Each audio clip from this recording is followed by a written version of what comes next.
This conference will now be recorded. Good morning, everyone. Thanks for joining. This is our Nitrogen Management Consortium Old Tampa Bay Working Group meeting. Appreciate everyone's attendance this morning. We still have a couple of folks funneling in. We wanted to provide this update to the working group as sort of a check-in on conditions for 2021 and keep the momentum going in terms of discussions on how to move forward with managing the Old Tampa Bay segment. So we have a couple items on the agenda. It probably is not going to take the full 2 hours, but we'll see where we land with some of the discussions. But again, just wanted to provide the opportunity for everyone to touch base and do a little check-in for the Old Tampa Bay segment. Do we want to go through and try to do intros, Maya? Might be a good idea.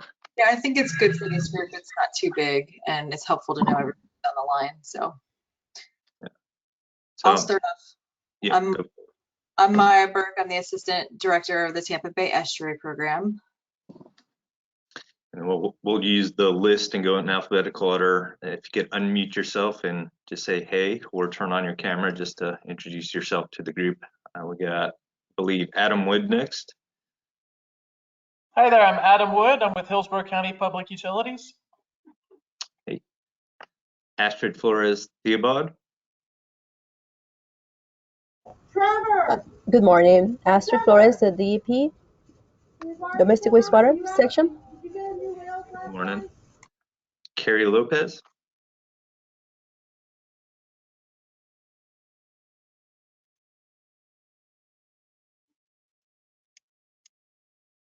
Carrie, we're not hearing you just yet.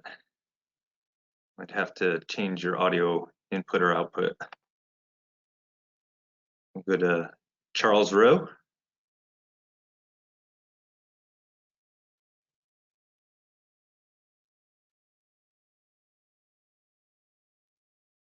I'm not hearing Charles either. Chris Anastasio. Hey, morning everybody. Chris Anastasio with Mud Swim.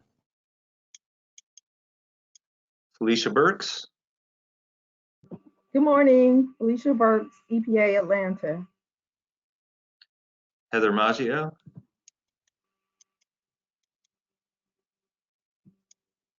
Good morning, this is Heather Maggio with the City of Tampa.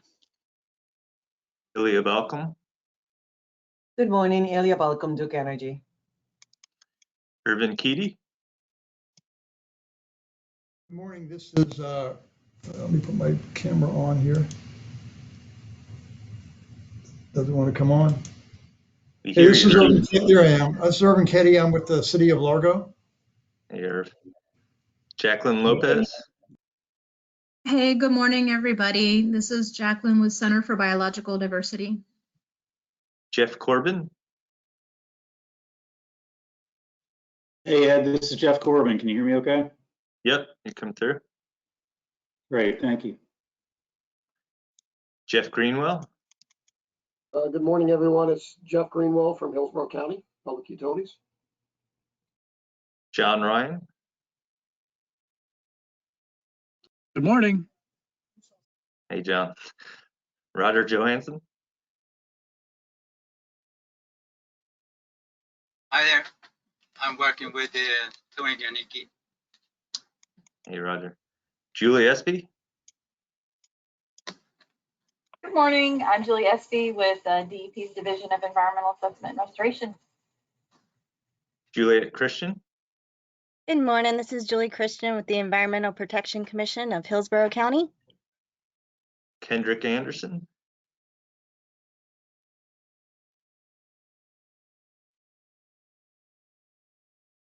Kendrick, your audio is not coming through.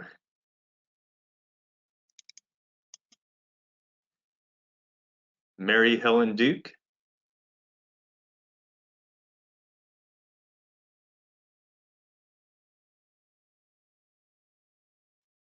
Don't hear Mary either. McLean Evans. Good morning, McLean Evans with City of Tampa Attorney's Office. Hello, hello, hello. Oh, I hear you now, Kendrick. You can go ahead and introduce yourself.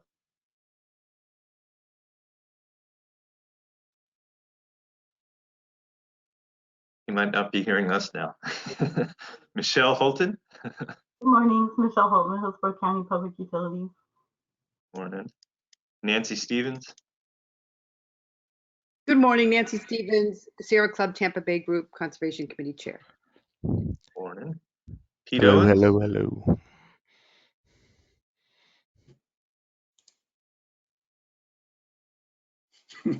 Kendricks, if that's you, we hear you, Kendricks. Oh, good. Pigs from space. Hey, Kendrick Sanderson, City of Gulfport Public Works Department. Thank you. Well, good morning. Good morning. Pete Owens.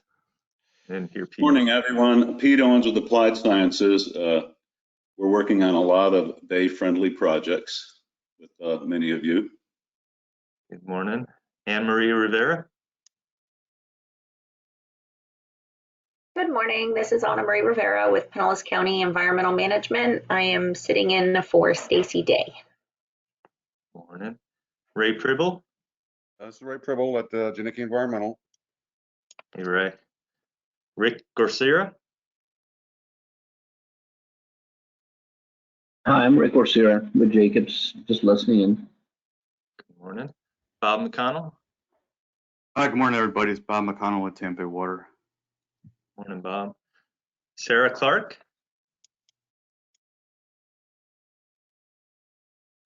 Oh, Sarah says she doesn't have a mic, but she's listening in. Sarah Kessler. Good morning, this is Sarah Kessler with the City of Clearwater. Scott Lehman. Yeah, good morning, Scott Lehman, Hillsborough County Water Resources Department. Simon Boland. Simon Boland, Hillsborough County Economic Development. Stacy English. Hi, Stacey English, City of Largo, Environmental Services. Morning. Stephen Thompson. Steve Thompson, DEP. Steve. Susan Hockley. Good morning, it's Susan Hockley with the City of Bradenton Public Works and Utilities Department. Tara Shiro. Good morning, Tara Shiros with Mud Swim Program. Tony Janicki. Good morning, everyone. Tony Janicki here from Janicki Environmental. Tony. Vivian Gleaves.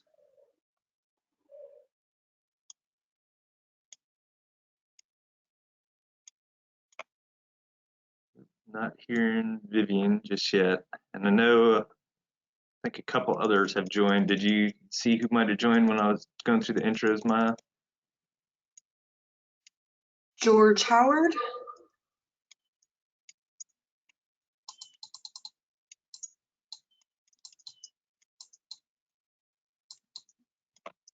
Hey, George Howard, this is Jeff Corbin. George Howard is the CEO of our company. I think he's going to kind of be jumping in and out, but he'll certainly be ready when we talk later. Perfect. I think he's the only one that popped in. Great. So appreciate you guys going through that intro. It's always good to hear who's participating and how you're affiliated in the Old Tampa Bay watershed. So appreciate that. I think the first order of business is kind of walking through some of the discussion of some of the new Senate bills that are currently being implemented. We did reach out to DEP. They were unable to, give a formal presentation at this meeting, but we could, as a working group membership, kind of talk through sort of any challenges you might be facing in the implementation process of these new Senate bills. The first one is related to reclaimed water. It's Senate Bill 64. And as many of you all who are operating wastewater treatment facilities in the state know, that it was a fairly aggressive timeline to provide a plan of action for how any surface water discharges from those facilities will be managed in the future. I think the date for those plans are due to the department by November 1st of this year. So we wanted to give some opportunity and space to have a discussion around those implementations that you're facing as a utility. I'll stop there, and I don't know if Maya, you want to add anything else to this discussion, or anyone from the department who's joining would like to add any additional info to this discussion. But again, we just want to create a forum to have the discussion with this working group membership.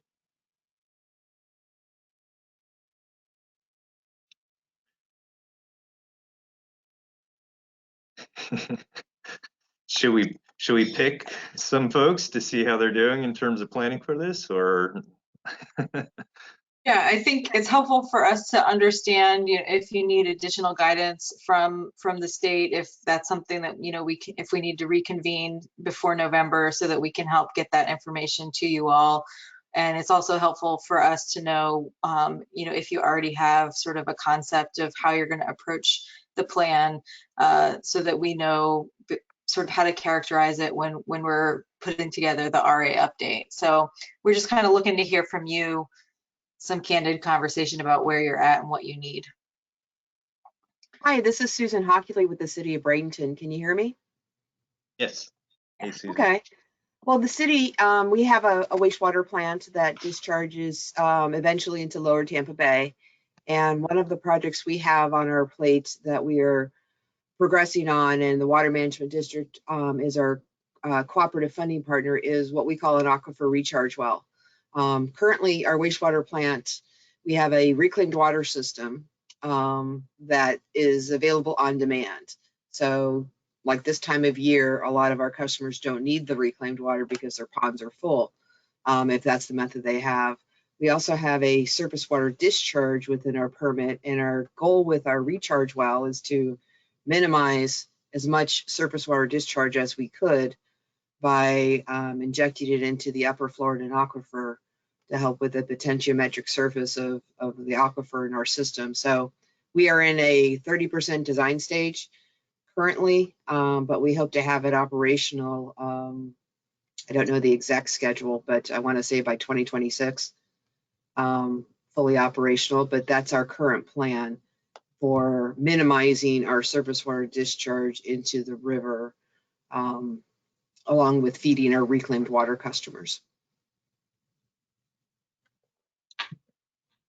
We appreciate that update, and that's good to hear that project's moving forward, especially in sort of the conditions that Lower Tampa Bay is experiencing this year. I think they'll have a net benefit for some of the water quality conditions in Terracea Bay and Lower Tampa Bay. So great to hear.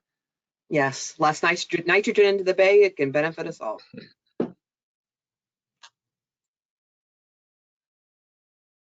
Any other folks want to jump in? I know we've kind of discussed this. Winston Burkowski has given sort of his legal updates when this was passing through some of the legislative committees and being considered. And again, I think the Southwest District Director, Kelly Boatwright, is now taking charge of the Southwest District. And prior to that, Murray Yerrigan also provided some updates on how this plan might be, this specific bill might be implemented in the region. So specific to the old Tampa Bay watershed, I think it would be interesting to hear, any of the utilities plans other than what has been already presented. If the implementation of this bill is sort of changing your planning moving forward with the projects you might have on the books. This is Nancy Stevens from Tampa Bay Sierra Club, and I'm not a utility, but we've been working with the city of Tampa on their Pure project. And some of the issues, Tampa has 50 million gallons a day, so they by far have the greatest wastewater discharge to deal with. So the time frame is really short. And it doesn't give it sufficient time to understand in sufficient detail what putting that water into the aquifer or the river will do, what processing needs to be done. So I feel like we need more time. And maybe also, do we really have to put all 50 million gallons someplace else? Perhaps it's sufficient to clean it before putting it into the bay, or just because it's perhaps contaminating the bay. I mean, putting it into the river or into the aquifer or to our drinking water supply may not be the best solution. So anyway, I think there's more time's needed. If you ask for issues with 64, more time's needed, and more investigation of what's in the water. We need standards for wastewater. If we're going to be drinking it, we need further reclaimed water standards. So it's not enough to say we should be drinking it without setting standards. Other states like California have more detailed standards because the EPA doesn't have sufficient standards for drinking water, for drinking reclaimed water. So just a couple things. I don't know how much you want to go into with this, but there's definitely some issues. I mean, we need reclaimed water standards for drinking the water, and 50 million gallons a day. Tampa, I think, is unique in that they have one of the biggest wastewater outflows, and so I think Tampa's putting together the plan as far as I know, but you know, we'd advocate for helping, you know, getting some more time to study this further. Yeah, I think that certainly has been a consideration for some of the pilot programs that have been tested by other utilities in the region through cooperative funding through the Water Management District. I know the City of Clearwater was looking at a pilot project to further treat reclaimed water coming from some of their facilities for discharge into the aquifer. And I think, you know, it's important to also keep in mind, you know, whether or not regional recommendations for the quality of that reclaim before it's injected either into groundwater or surface water is an important consideration moving forward, because there is a net benefit in our view to the bay if that 54 million gallons isn't directly discharged to the bay. But these other considerations on where else it might be disposed is certainly something that the community has to have a conversation about. Absolutely, and putting it into the river, then contaminating the river and the bay both maybe isn't the best solution. So without you know, treating it properly. So anyway, I think just more studies needed on what treatment needs to be done so it's done safely, and perhaps pilot studies would be really helpful, make us feel much more confident that it's doing what we think it's going to do. But do keep in mind, Nancy, that this water is already being discharged to Tampa Bay. That's what's occurring now. Yes, understood, but we're not drinking it first. So I think the solution is to... We do have a desalination plant in Tampa Bay. Yes. Absolutely. No, you know, it's, yes, but we need time. I mean, it's all challenging to balance what the right thing is. And so we just, you know, I hear your concerns for certain.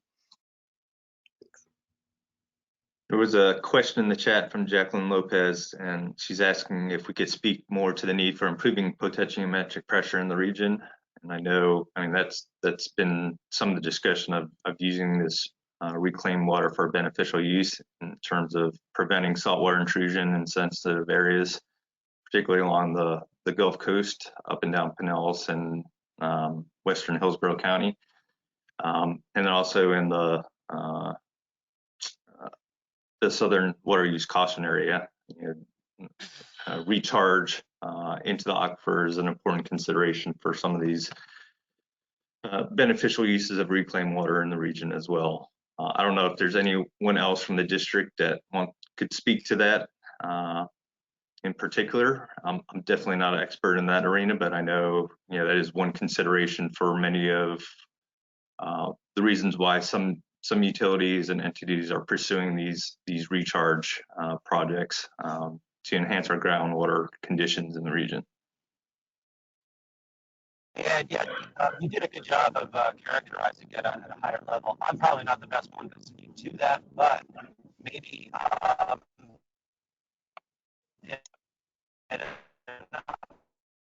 can't understand anything you're saying, Ed. Coming meeting, I can certainly reach out to our hydrologic folks and maybe give them more detail. You're breaking up pretty bad, Chris. It's kind of hard to understand you.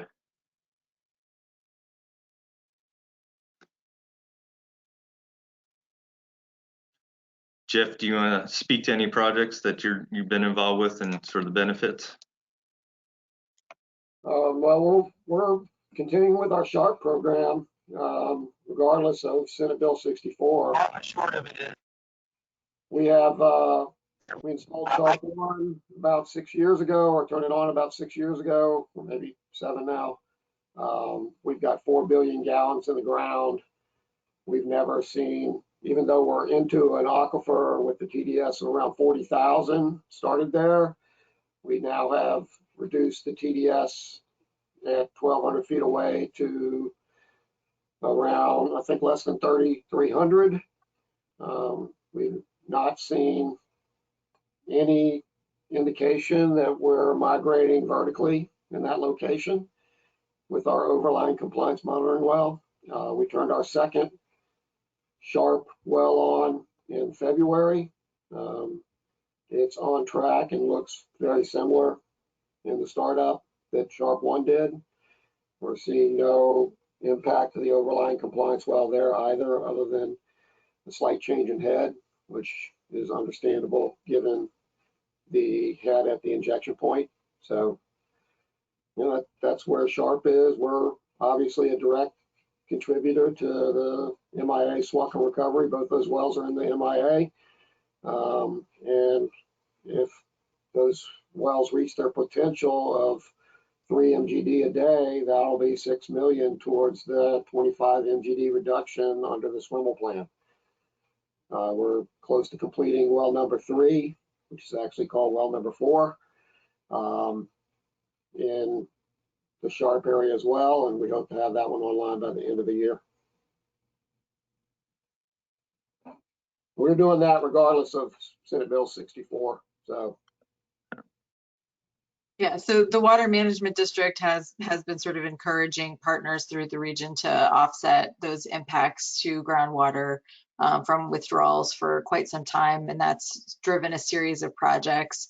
But this particular new legislation is more focused on the nutrient loading associated with wastewater treatment plant surface water discharges, and it's sort of requiring additional planning above and beyond those other efforts. And so it's, you know, heartening to hear the region, you know, seeing how they could build upon those past successes.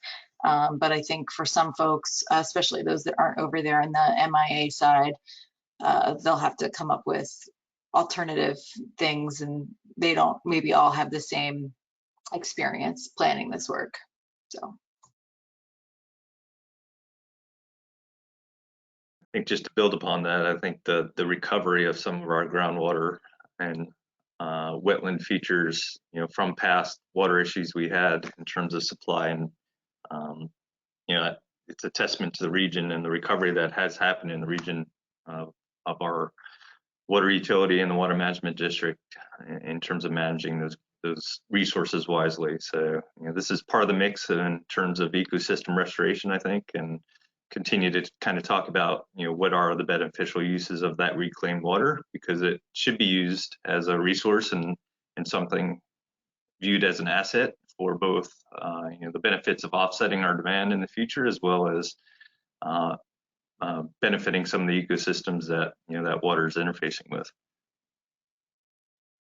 Certainly an indication that several of our outfalls we'll see probably will result in, if the sampling's done by the department, fecal or E. coli, TMDLs put in place, because there's no question based on our ambient monitoring at several of our locations that we improve the water quality with regard to bacteriologicals.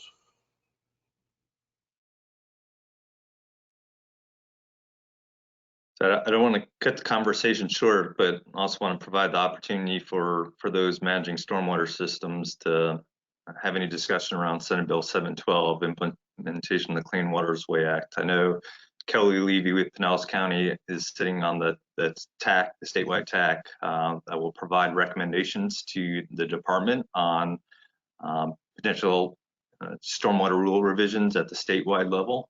And I know those discussions are fairly active. I think they have, their next meeting is planned for September. And then following that meeting, I believe they're supposed to formally submit their recommendations to the department, and after which the department will be starting to develop draft rules on any stormwater rule revisions necessary at the statewide level. So I want to also provide that opportunity for those that are operating MS4s, and any potential recommendations you see are not being heard, perhaps through the TAC, or anything that hasn't been discussed by the TAC that you think might be in a necessary regional recommendation to, you know, look at implementing in the future from the perspective of managing the Tampa Bay Estuary and as well as the old Tampa Bay segment. So I'll stop there. I don't know if Maya, you want to provide any other background on that I might have glossed over?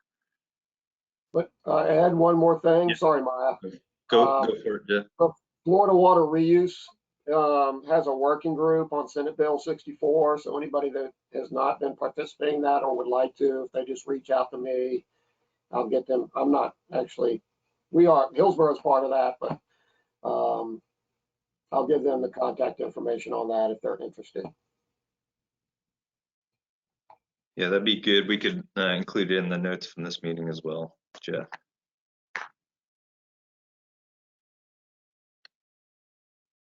And I just, this is Heather Maggio with the City of Tampa. I just wanted to let the group know that there was an alternative analysis for alternatives completed in June by the Water Department. It was presented by Chuck Weber and Brad at the Technical Advisory Committee for the Hillsborough River this week.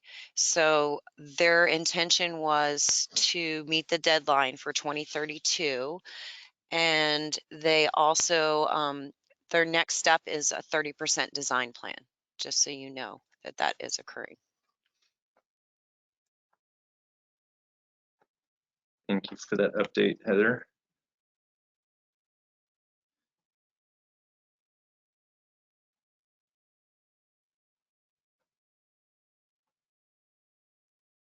Susan's asking if Senate Bill 712 is the same as House Bill 53, and I don't recall the numbers off the top. I don't know if you do, Ed. No, not off the top of my head. Just mostly known it being referred to as the Clean Waterways Act. That was passed, not this past legislative session, but the one prior, and it's starting to be rolled out. In terms of implementation, I know, and maybe the department can speak to this a little bit. One of the measures was transference of septic oversight and permitting from DOH to the department, and I've heard that has mostly been implemented at this point as of this summer. I don't know if anyone from the department can chime in terms of that component of the Clean Waterways Act.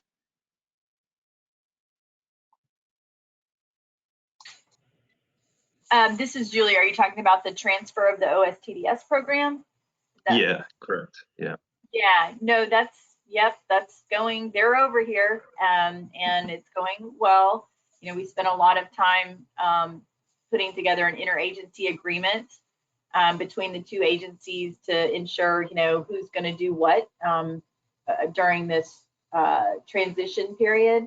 And we will have members from each of the agencies that will meet periodically and just kind of check in, see how things are going. If there are issues that are coming up, can we resolve them? But things seem to be going well so far. We will be, I don't know if you guys saw the announcement of the OSTDS TAC members. So they will be starting up some TAC meetings for rulemaking, some of the other items from Senate Bill 712 with regard to septic tanks. So those will be kicking off very soon. They're on a very tight schedule for that rulemaking. I believe they're supposed to have it done by the end of this year. I don't see how that's going to happen, but I'm sure they're going to make every effort to try and do that. So that's kind of where things are right now. They're, you know, and we're meeting with them regularly and making sure things are going smoothly.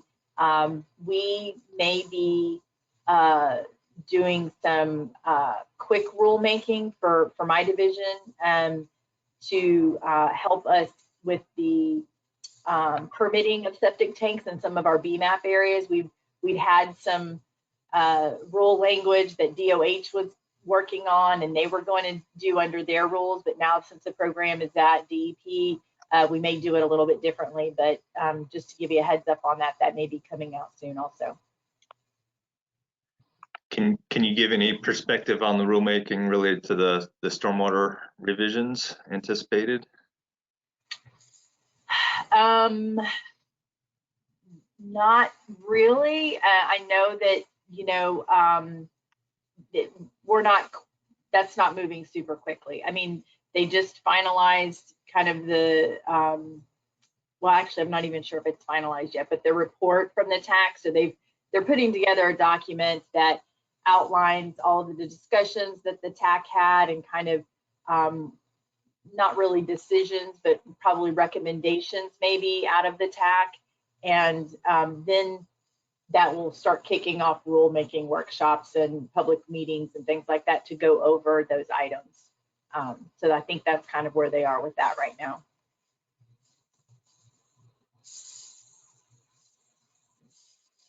So more to come, and we'll keep the consortium apprised as the discussions continue to ensue. We tried to provide some space on this agenda just to have this discussion, but I would love to hear from the larger consortium membership. Do you want this to be a formal presentation at a future consortium meeting, just to get an idea of what the department's timelines for rollout might be? I think we've had some contacts through Julie that we reached out to. It just didn't work out for this particular meeting, but we could definitely bring it back to the full consortium for an extended discussion if that's warranted. If not, I know you guys are all working hard to adhere to the new language of the laws. So we just want to provide the space and opportunity to hear if there's additional help or regional recommendations that you thought might help with the implementation of those bills in the future. I think as far as domestic and 712 goes, that's all about the asset management rule changes. And I guess the question that needs to be answered is, will it require legislative confirmation based on the cost to implement, which would change the delivery date from June of next year to June of the following year. So that's probably the big outstanding question on the domestic side. I don't know if we need a presentation to know the answer to that.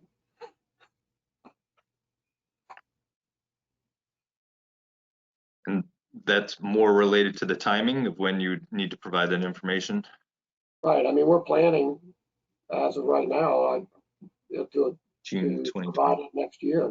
I think June 30th is the date in the rule. Yeah.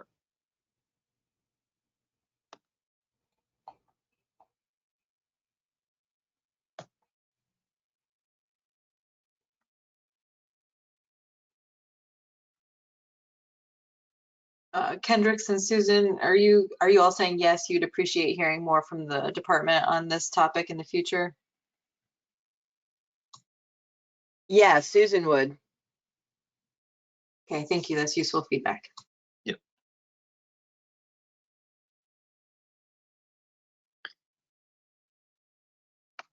Yeah, we'll reach out to department contact to see if we could get them on the full consortium meeting probably later this year.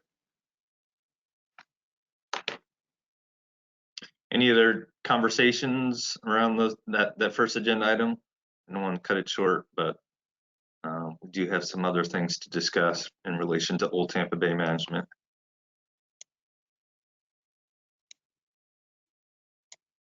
No, this is Heather Maggio again. I just wanted to let you all know that I sent Maya the report that was presented at the TAC meeting, the alternatives report to reduce non-beneficial treated wastewater. I sent it to your email, Maya. Heather, would you like me to share that in the supplemental meeting materials online, or would you like me to just have it for my info? No, that's you can share it if you like. They shared this at the Hillsborough River Technical Advisory Committee this week. So it is out there and is available, and they are sharing. Okay, I'll put it up there with everything else for this meeting.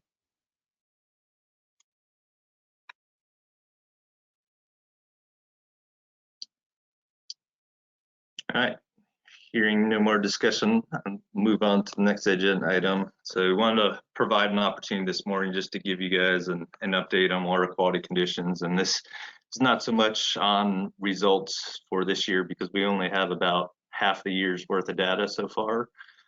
So we can't really make an accurate projection of where we might fall in 2021. I'll leave you with what we have so far and sort of a highlight of what we think the Bay might elicit in terms of a water quality response. But there's still more months to go in the rainy season, as you all know, and we do have some active blooms occurring throughout the Bay still. So put this in presentation mode. So, our traditional water quality assessment through the Nitrogen Management Consortium's Regional Assurance Assessment is outlined in that 2009 RA addendum. So if you go to this presentation, and it's all linked on the agenda, you could click through and read the full addendum and sort of the guiding principles that we've outlined moving forward in making the assessment for the Bay's water quality conditions in response to nutrient loads in order to manage those effectively for water quality that would benefit seagrass recovery in the Bay. So, we've been operating under this paradigm for quite some time, since the start of the consortium, and sort of this formal process came to fruition during development of the 2009 RA addendum. As you all know, we had some issues over the past couple of years in terms of water quality conditions in the Old Tampa Bay segment.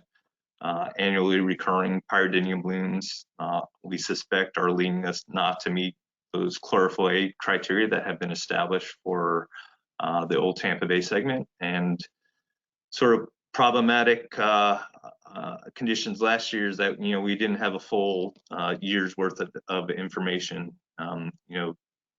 Through the course of the pandemic, the sampling was not able to occur in April and May of 2020, and we think that that lack of data potentially influenced a higher chlorophyll value than we might have experienced. But regardless, with the data we have in hand, we were not meeting chlorophyll A targets for 2 consecutive years, and our assessment protocol through the regional assurance update definitely leads us down a path to ask further questions about the loading conditions experienced in Tampa Bay and Old Tampa Bay during this period where we're not meeting chlorophyll A targets. So outlining that process, where we were at going into this year is, effectively we were not meeting the chlorophyll A target for 2 consecutive years. That leads us to start assembling loading information, which we have now done. Tony and Ray at Janicki Environmental have put together loading information through 2020, so the first 4 years of the reasonable assurance assessment period. And that data indicates that we were below the federally recognized TMDL when you take into consideration the hydrologically normalized total load. So what that means in the process is that we start asking the question of whether or not it makes sense to reevaluate the Bay segment's assimilative capacity, because we're still exceeding chlorophyll A conditions while being below those loading targets after we take hydrology into account. And just to further kind of go through that information, because we have updated data through 2020, again, the gray bar on the right is the 2017 through 2021 RA implementation period that we will be reporting under our 2020 RA update due to the department next year by the end of 2022. So it's really those conditions in that gray bar that we're interested in understanding what the Bay's response has been. So the graph on the top is just the raw total nitrogen loads to Old Tampa Bay proper over the period of record that we've been able to develop those loading estimates through the process that has detailed in many reports in the past, and that Janicki Environmental has helped us estimate from the 7 different sources to the Bay. So you see that over that 2017 through 2020 period where we have information, the total loadings were not terribly bad. We've actually experienced higher loadings in prior years. The red bright line is basically the EPA TMDL 486 tons per year that was established back in 1998. And then the graph on the right is basically adjusting those loads relative to the hydrologic conditions experienced during the 1992 to 1994 baseline period. So if you recall, during the update, our reasonable assurance update, when we went through the allocation process, we came up with this methodology to assess loading conditions relative to the amount of hydrology that a bay segment might experience. We did this in an attempt to, rectify the sort of the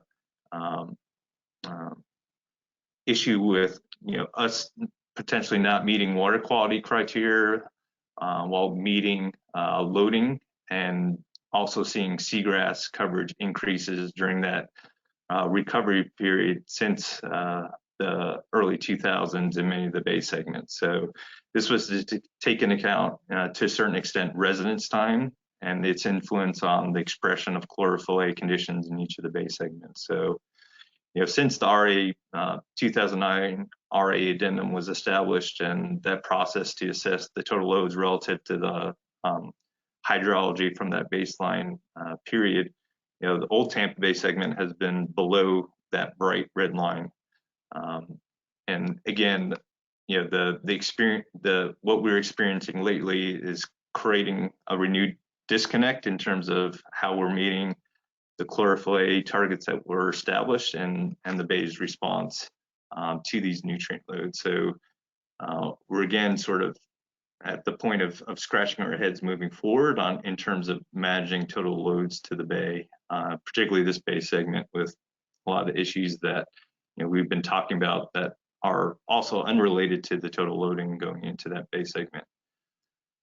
And just to highlight that, a lot of information on this graphic, but the table to the left is basically the history of whether or not the bay segment is meeting the chlorophyll A criteria in a particular year, all the way going back to the 1970s when we have information from EPC in some of the bay segments. And we've seen general improvements in all the bay segments with the exception of Old Tampa Bay, and we've been talking about that through this working group and sort of the conditions that have been experienced with the persistent annually recurring summertime pyridinium blooms that we think are influencing, are us not meeting that water quality criteria for chlorophyll A in the Old Tampa Bay segment.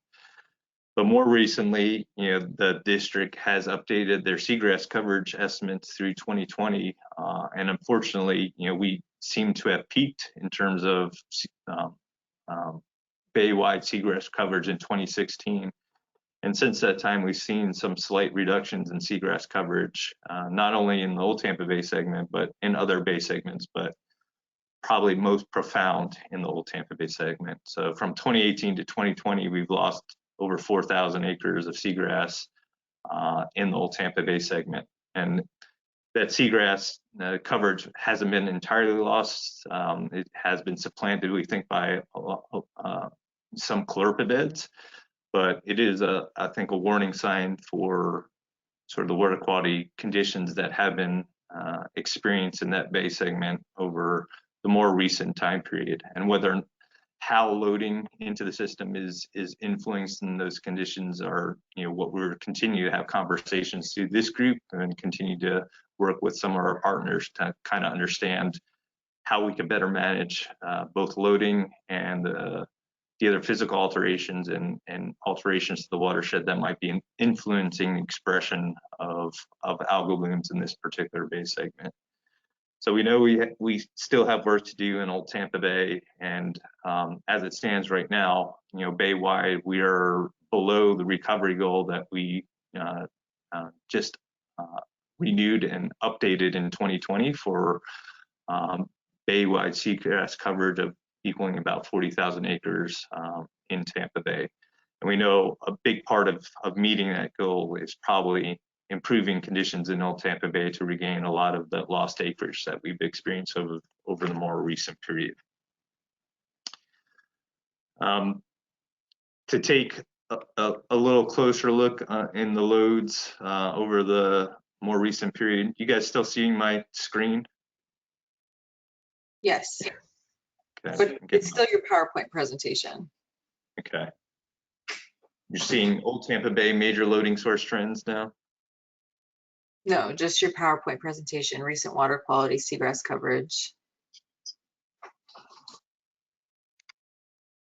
I'm getting the warning sign that my screen sharing is paused.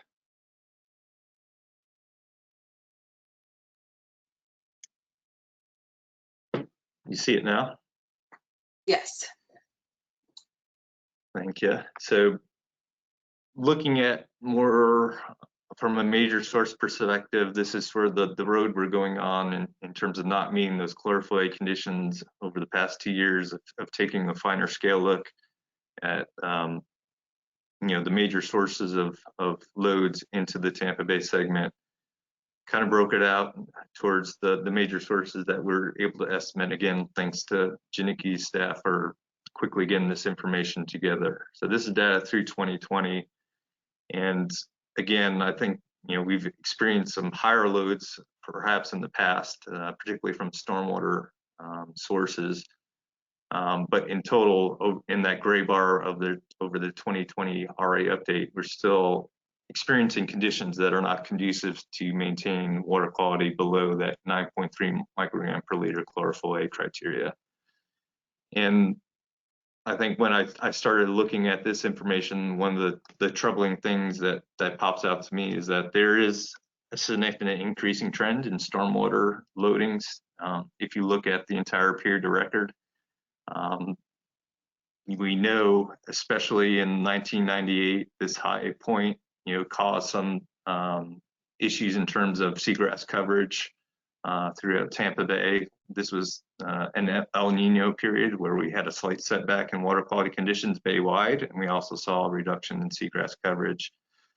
We know also during the 03-04 time period, you know, we had a loss and troubling loss of seagrass in the Feather Sound region of Tampa Bay, and you know, more recent conditions since that time seem to indicate we had seagrass recovery, and even though we had some higher stormwater events, but now we're starting potentially to experience you know, the multi-year stress of poor water quality in that bay segment that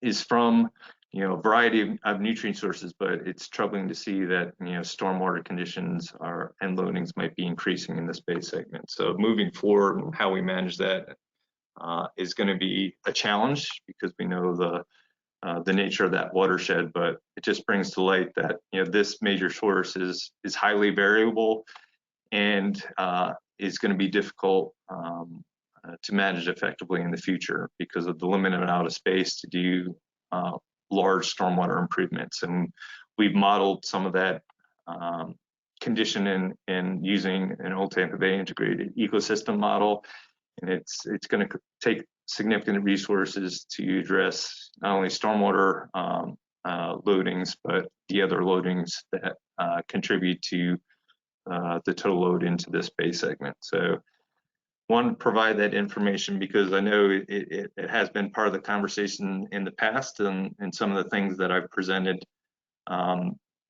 Just knowing that we're experiencing higher chlorophyll levels during peak summertime rainy season, particularly driven by, you know, how intense pyridinium blooms are from that May through October period each year, and you know, drilling down into some of the information that we're able to put together, looking at pre and post 2008, when pyridinium blooms had become more persistent and intense in the Old Tampa Bay segment. We see differences in chlorophyll A conditions during those summer months, but we also see differences in hydrologic inflows just from estimates that we develop on a bay-wide basis. And I know additional research that FWC has been involved in is also leading to that conclusion that a lot of the drivers of the expression of pyridinium in the summertime months is whether or not we get significant and early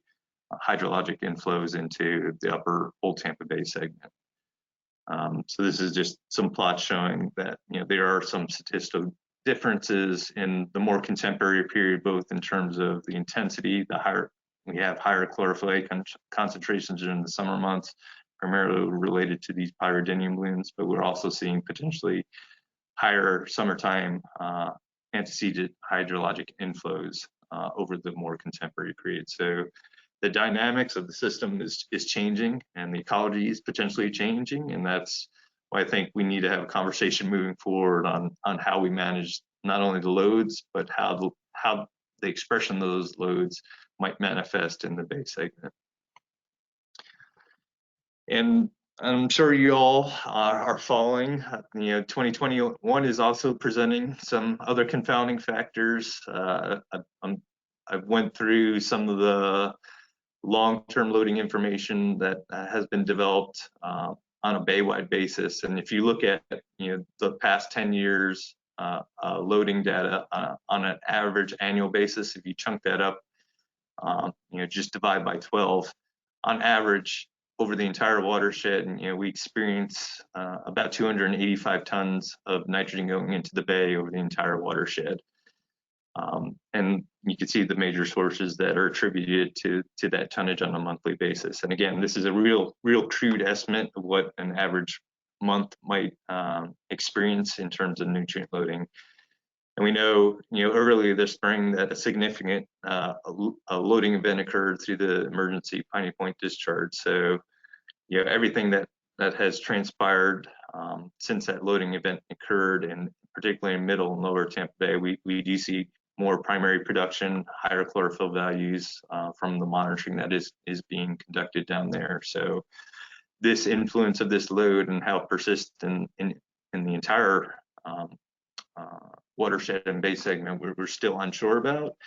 And that's why, as we get more information from our monitoring partners through the rest of the summer rainy period, we'll be able to understand, what this loading event might mean in terms of meeting chlorophyll conditions in all our bay segments for this particular year, not only the Old Tampa Bay segment. And not to mention the things that we are continuing to stress as stressors to the expression of nutrient loads in the bay segment. There's been great work, I think, in terms of trying to reduce the residency time through causeway alterations and breaches for some of these expanses that create an impediment for any loads that the Old Tampa Bay segment experiences in a particular year.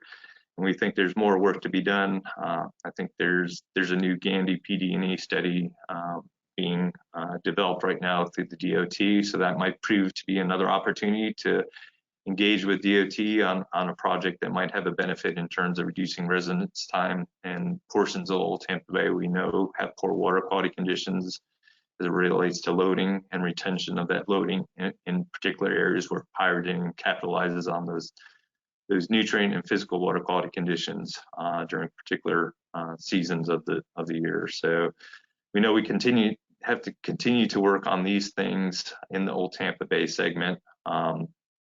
And again, facing many of the challenges of changing ecology, changing hydrology, and big ticket items, to be completely honest, in terms of addressing stormwater, as well as some of these infrastructure issues that might be having an influence on chlorophyll A conditions.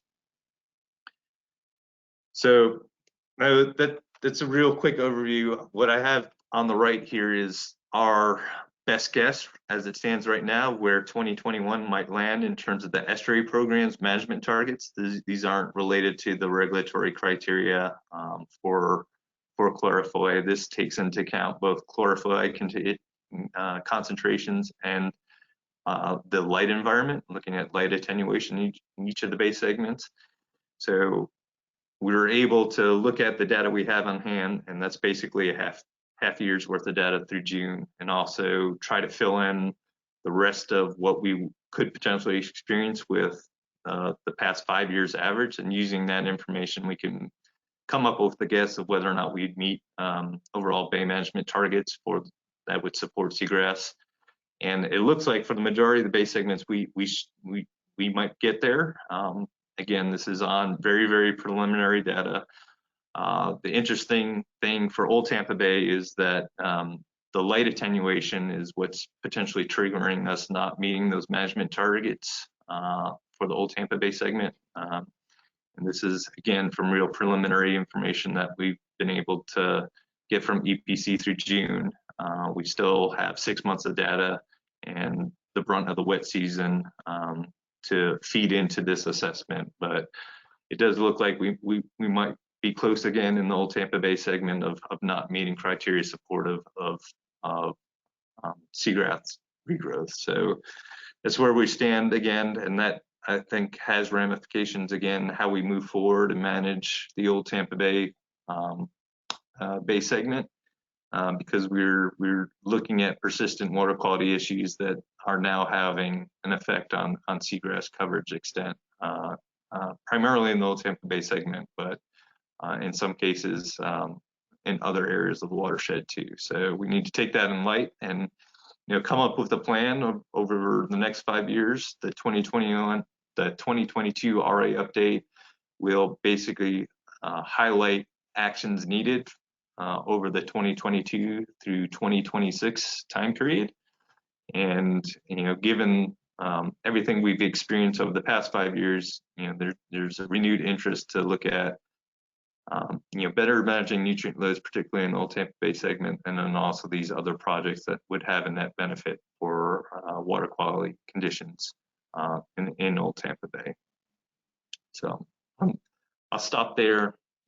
If anyone has any questions on what I've presented, I'd be happy to entertain them. Do you have a little? Ed, I had a question. Pete Owens. Yep. If you look back at, you showed the graph of Old Tampa Bay. Hillsborough Bay had a greater loss than Old Tampa Bay did, percentage of seagrass. Yeah, percentage wise, yeah. 43. So that looks interesting also, just a comment. Yep, the upper bay segments were the areas that took the most significant hits over the 2018 through 2020 period. And as I mentioned, there's things that we're still trying to understand in those upper bay segments. And Chris A, I know, is on the line. He might be able to speak to it. We saw in some of these areas where we lost seagrass coverage and expansion of Chlorpa, and this has taken place in the past. In known areas where we know we get Chlorpa each year. Whether or not we lose that Chlorpa over the next assessment period, the district's planning to fly at the end of this year and early 2023 for their next assessment period. That's going to be proof. If we lose that Chlorpa and it goes to bare sand, that's very troubling in terms of the bay's ecology moving forward. In my opinion. I don't know if Chris or Roger wants to add anything to that. They could probably give perspective on some of the transitions that we've experienced in those upper bay segments in the past. Yeah, this is Roger. I wouldn't put too much emphasis on the positive aspects of Chlorpa.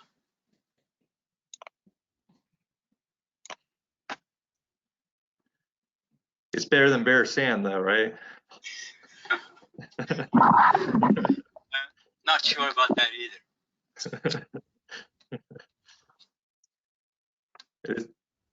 Yeah, the loss of seagrass and the potential transference of seagrass to Chlorpa and potential loss of Chlorpa is basically a nutrient sink that has to be thought about in terms of how we manage nutrient loads in the bay as well. That recycling that's potentially could occur is an important one, because even though we might have improved external loading conditions, if there's a huge die-off of that Chlorpa or additional seagrass, that is also a potential source of nutrients that can influence water quality conditions down the road. Hey, can you guys hear me? Yep, you come through, Chris.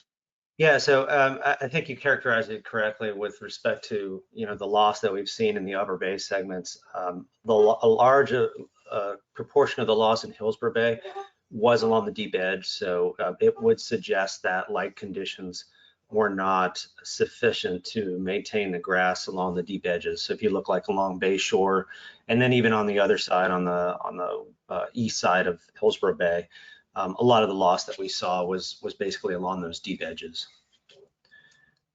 But I did have a question, Ed. I wanted to go back real quick to slides 5 and 7. So one of the questions I had was concerning that long-term trend in slide 5 of both the TN load and then the hydrologically normalized load. If you compare the top graph with the figure that you show on slide 7, they track almost identically, which is consistent with what you're seeing, which is that the bulk of that load is in that stormwater, that's 63.3%. What I'm curious about though is the lower panel in slide 5, that hydrologically normalized trend. To me, and maybe I'm seeing it wrong, but it tends to tell me a different story. So the top panel would suggest, and it doesn't show up in slide 5 that well because the y-axis is compressed, but I think in slide 7, you really do see that long-term increase in stormwater, which makes sense. We've had more rain. You would expect, the load to increase, if for no other reason, but just because it's wetter now than it was 10 or 15 years ago. But what I'm curious is the bottom panel in slide 5, that hydrologically normalized plot. There is a slight increase if you kind of squint your eye or close your left eye, but it doesn't seem to be telling us the same story. I would think that if it's normalized based on hydrology, you should still see that increase, or is it that trend is taking away the hydrologic conditions? So is it that hydrologic normalized trend is saying that all things equal in terms of rainfall, in terms of actual inflow, this is what the load would look like? Is that what that's saying? So maybe I'm just not seeing it right. Ed, can you pull up the slide so everybody can follow along too? Yeah, sorry. Does that help? Yeah, that's the one. Yeah, so that bottom plot is telling us what the load would be if, when you remove the influence of rainfall, basically. Is that what that's saying? It's removing the influence of rainfall relative to the 92 to 94 period where we saw an expansion of seagrass, and that's when those were the loading targets that we established for each of the bay segments that later became the EPA TMDL. So it's relative to the 92 to 94 conditions. So a non-trend in that figure would suggest that any increase in the actual load, which is the upper panel, is driven largely by rainfall, right? Not. Oh, yes, definitely. The other thing, Chris, this is Tony. Hey, Tony. And Ed pointed out that it is relative to that baseline period that was defined, years ago. Mm-hmm. And there could be a question as to whether that is an appropriate baseline, but it's been used time and time again.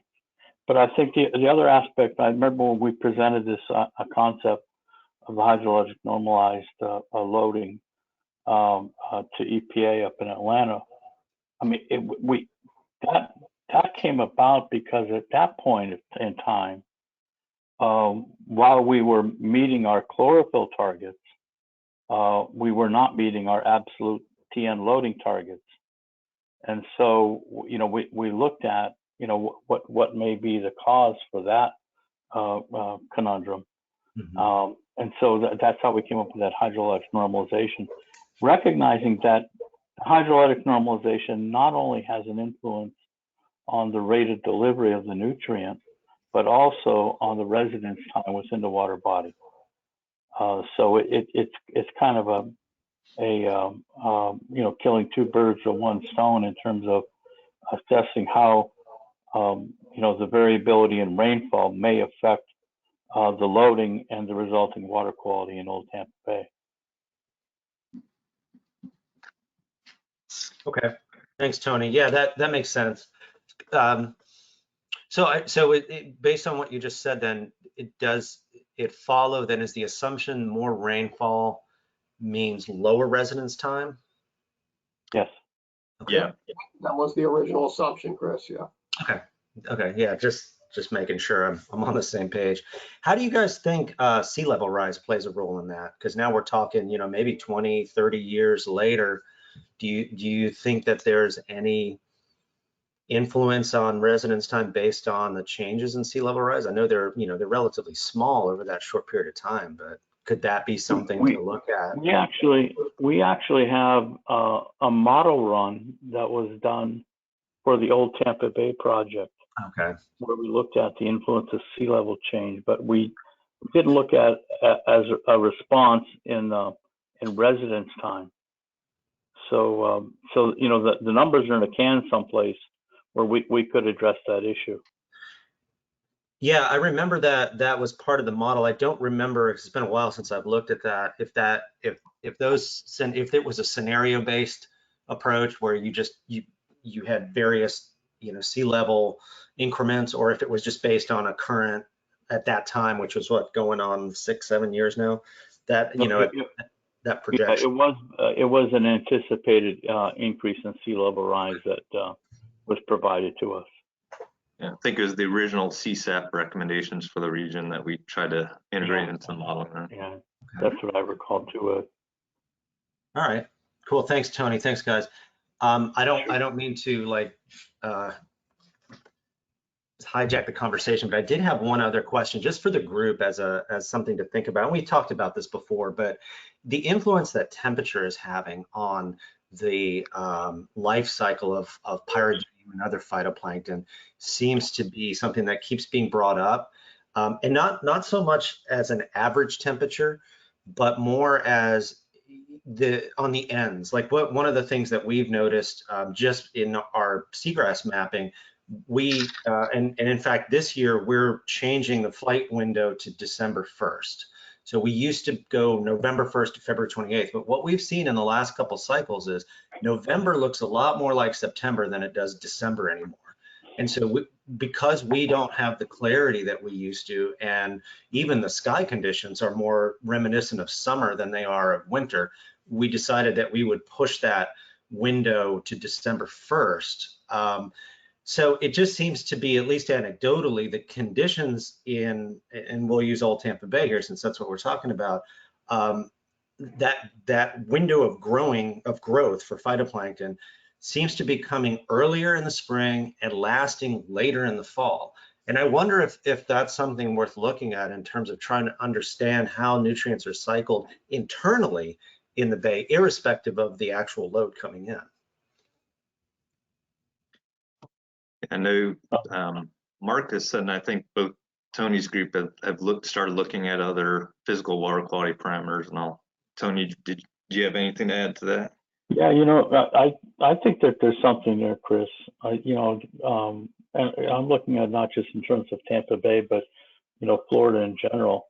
Mm-hmm. I mean, we're seeing some very similar changes, and it can't be attributed to changes in external loading. So I think that there's a lot more that can be done to try to tease that out. And not the least of which is the increase in the growing season. Right. I think very, very definitely that's something that we should be looking at, again, not only in Tampa Bay, but other areas. Yeah, and I think why that's relevant to this group especially is because I think as we look at stormwater, because it seems to be that's the area, and I guess that's kind of good news, because those are things we can do something about. We can design and implement projects to help reduce our stormwater load. But I think we have to be really careful too to characterize any anticipated benefit in the context of basically a changed environment. We're not the Tampa Bay that we were 20 or 30 years ago. because of the things that, Tony, you were just talking about, we were just talking about. So I think as we move forward, it's important that somehow we frame further reductions in stormwater, which is a good thing, and we need to continue to do that. But I think it's important that we look at this more, maybe take a more forward-looking approach rather than a backward-looking approach.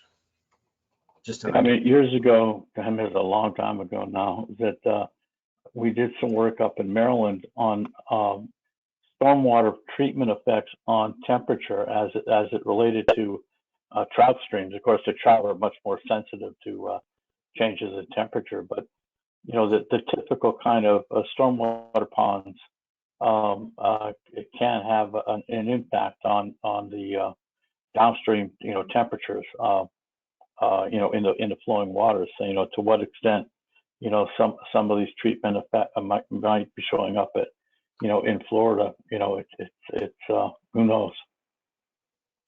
And just one last thing, and then I'll shut up and let other people talk.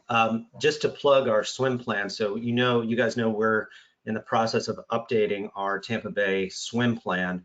And, one of the things that this is really telling us is that, and I'll plug the Tidal Creek work that Mike Wessel did, that I know Marcus has a really cool tool on the Tampa Bay Estuary Program dashboard.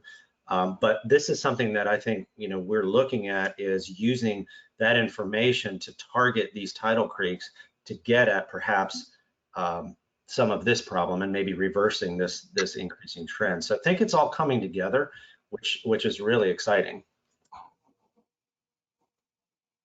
One of the things that we can do is to tear apart this trend in the non-point source loads geographically, and see if there's anything that we can discern from that. That would be really helpful. Yeah. And I think if you overlaid that with the Tidal Creek tool that we have, that might really help, look at actual areas where we could do some projects to help reduce that load. Yeah. This is Carrie. I can say a real quick thing about temperature and pyridinium. So we do, temperature is really important for pyridinium because we know it drives the life cycle transitions and the growth rate. But the relationship is complicated because for the seasonal cycle that we see with pyridinium, that's really dependent on the cooler temperatures in winter, because that kind of drives the dormancy of the cyst and then the later germination. And we don't necessarily see, temperature being a factor in termination. And so what we don't know really right now is what drives them to enter their sexual cycle and form cysts at the end of the bloom. So predicting how they're going to respond to increases in temperature is definitely something we need to explore more, and there are some unknowns right now. But I had one other thing that I just wanted to mention that I've been wondering about since a couple meetings ago, or maybe it was a while ago. I think I was on a call, and I think Tony or Ray had shown a presentation showing that Old Tampa Bay was a nitrogen sink, and I've been thinking about how pyridinium blooms could be affecting the reservoir and the sediment, the reservoir of nitrogen, and so how the nitrogen reservoir and the sediment might be changing over time and affecting the system in the long term. When these blooms crash, when the cysts settle, are we building up the nitrogen in the sediment? And so it's just something that I wanted to mention, and I'm not sure if other people have thought about looking at that or are looking at that. But that also relates to the Piney Point discharge and how that, might be the nitrogen associated with that. We may have a increase in the reservoir of nitrogen sediments. And anyway, I was interested to know what other people were doing or had thought about in relation to that.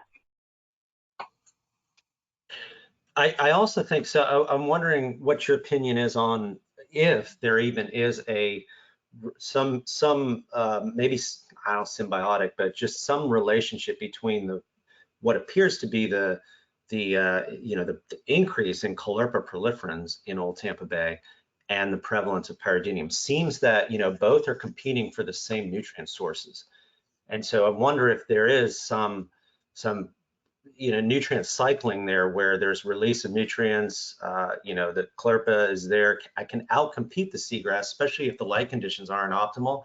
They're going to take advantage of the excess nitrogen in the water column, but then so will pyridinium. So I wonder, if you think that there's some cause and effect there that we're not seeing.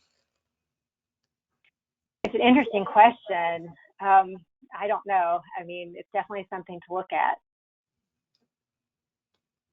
And I think Ed may have mentioned this, or I forget who mentioned this, but as we do go into the next seagrass mapping cycle for 22, which starts December this year, I think it's going to be important, and this is where the transect data are really important, to be able to kind of see, are these Chlorpa ephemeral enough to where maybe they don't persist throughout the year, or maybe they're only in a certain time of the year. I thought that was really interesting what you said about temperature and pyridinium, and actually looking at it on the other end, which is the winter temperatures as opposed to the increase in temperature. So maybe there's something there that we can glean from the transect data, which is taken in the summertime. So you have kind of an offset of what the seagrass maps are showing you in that December-February timeframe, and then what the transect data is showing you in that August-September timeframe. I know everyone is out there actively right now collecting seagrass transect information, including us. So we will have that information forthcoming to support some of the mapping effort later this year. Hey, Ed, this is Jeff, can you confirm that the pie chart in slide 9 is the entire bay and versus what we're seeing in slide 7? Yeah, so that's on a monthly basis though. So that's taking the annual loads divided by 12 over the past 10 years. That's what the average monthly load over the entire watershed is. Okay. Yeah, just wanted to confirm. Yeah. So Ed, I had another comment about that too, because we're looking at it as an average across 12 months. We know timing is everything in terms of, is it a tropical storm that's bringing the load, or is it a winter El Nino event that brings the rain? Is it better to look at it from a seasonal standpoint? I know you guys have done that, but so I'm just wondering if, the difference in the delivery, the timing of the delivery, is that something that we need to look at rather than just looking at the averaged over a 12-month period? Yes, I think that's something that we have some preliminary information on that from prior presentations, but that's definitely something we need to continue to look at, the seasonal loading conditions. Yeah, we've taken a look at some of those things.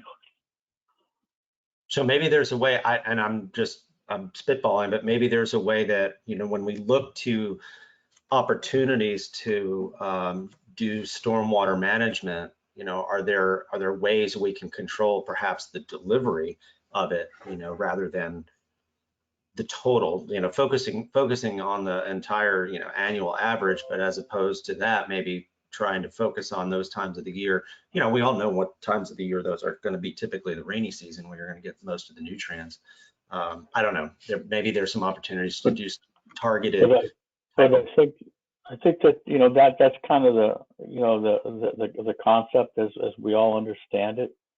That's where the highest loads are, but it may be that it's the rate of supply prior to the growing season that sets up that growing season. There's good examples of that in lacustrine systems, in particular.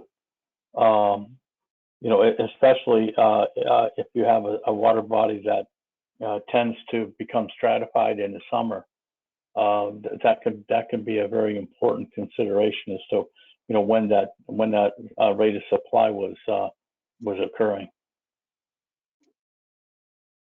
Yeah, and I think, Tony, you're right on, and we see that too with our seagrass trends, that, you know, the 2020 trend is a result of the last 1 to 2 growing seasons. So it may not, you know, it won't correlate exactly on what's happening in 2020. It could have been whatever the conditions were, the antecedent conditions were in the previous year, or, you know, in the wintertime, like you said.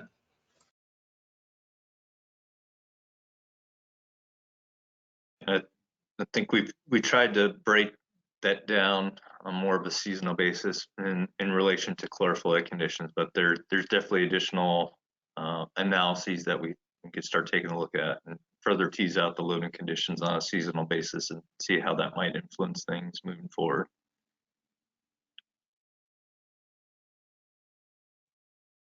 So I want to give space. I know, Carrie, we have your slides. I don't know if you want to mention any more in terms of research initiatives being pursued by FWC as it relates to pyridinium. I know you guys have been out there doing some enhanced research, so I'll give you the floor if you want to present anything on those slides. Okay, sure, I can spend a few minutes. Can you hear me okay? Yep. And if you're unable to share your screen, I think I also have the slides if you want us to put them up. Actually, could you just do that? I seem to have technical difficulties. Maya, are you doing that, or you want me to? I can do it. Yeah, it's making me log back into Google Drive. If you could do it. Yeah, thank you.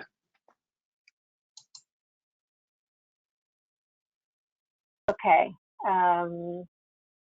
Yeah, these are kind of small, so I guess if you can put it on slideshow. I just wanted to quickly, I wasn't sure if you wanted me to give an update on the bloom or just talk about the Oyster Project, but I can just really quickly.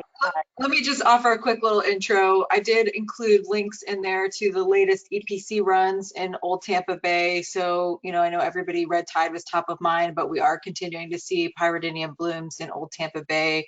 And we were able to collect additional aerial imagery this year. So the links to those photos are also in there. If you choose to use those for anything, you know, they're resources for you. We just ask that you credit Dorian Photography, and it's all in the naming conventions there. But we just wanted Carrie to give an update on the status of the bloom and some of the research that she's got underway to better understand these blooms and how to mitigate them. Okay, thank you. So I think that the EPC map is more recent than any of these maps that I'm showing, but I just kind of wanted to quickly go over the progression of the bloom this season. So this is similar scale to the EPC map with, you can't read it, but the red is over 1 million cells per liter. Orange is over 100,000 to 1 million. Yellow is 10K to 100K. Blue is 1K to 10K. You get the idea. So basically the orange and the red are what we call high biomass levels. So we first started seeing cells in this upper left corner. We first started seeing cells in the water column in late April, early May.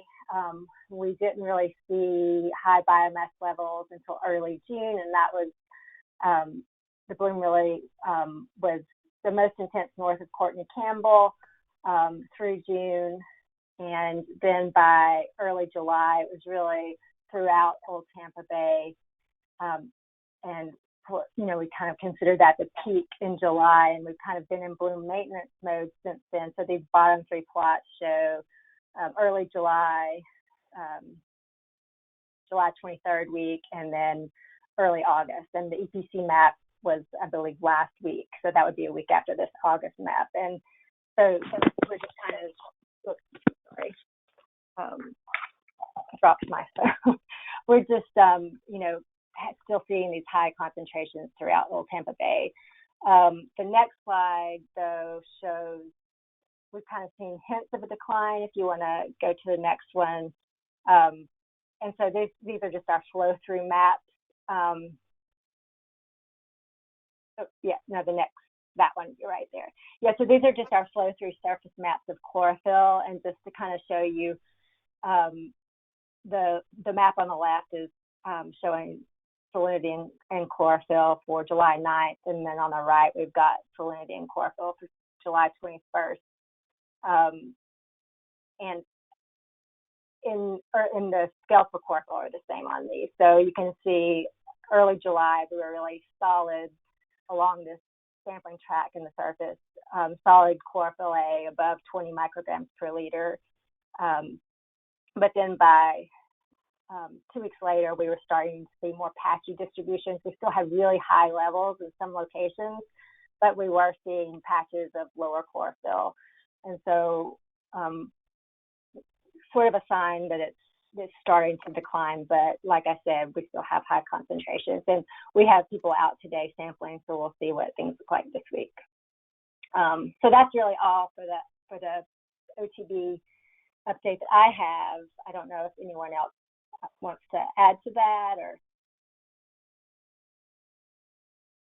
Okay, so for the Oyster Project, this was, I just wanted, so this is a project that we started this summer, funded by Tampa Bay Estuary Program, and we don't have any data yet, so I just wanted to give an update on where we were. I mean, we have data, we don't have any data to present.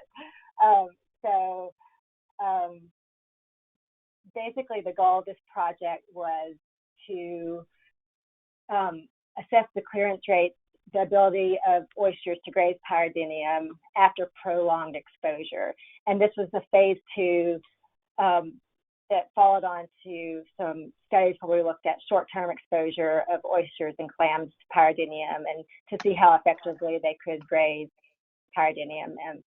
And so this is the next phase, and to explore the prolonged exposure, we needed to do a field deployment, really.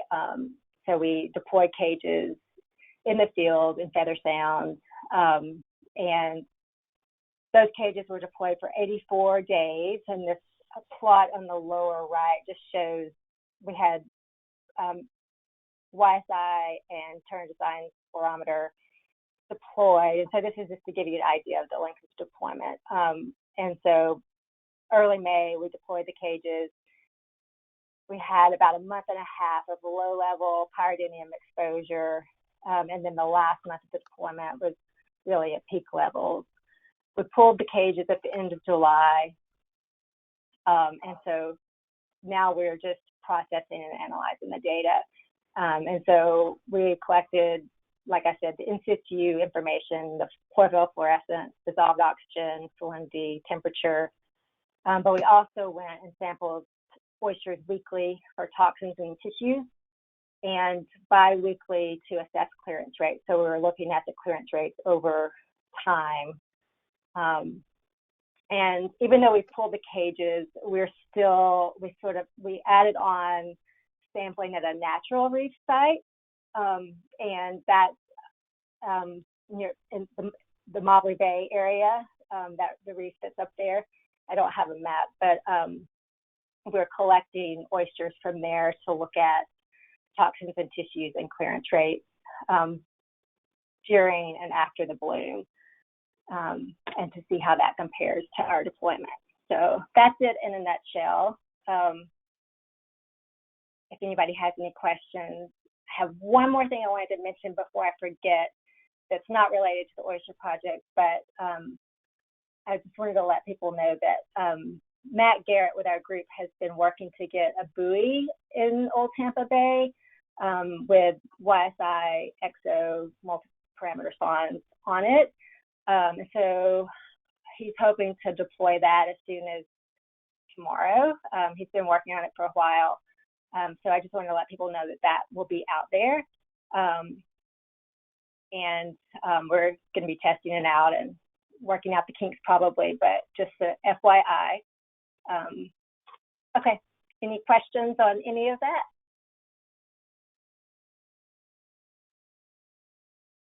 What was you getting good survival of the oysters in the deployment cages?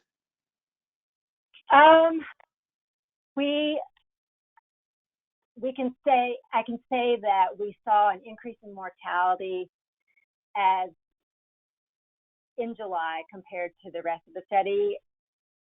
What we don't know if that's related just to temperature and, you know, other normal causes of mortality, or if it's related to the pyridinium exposure. We don't have our data analysis done enough to say anything about that, except that we did see like the rate of oyster mortality was higher the more we got into the study. So.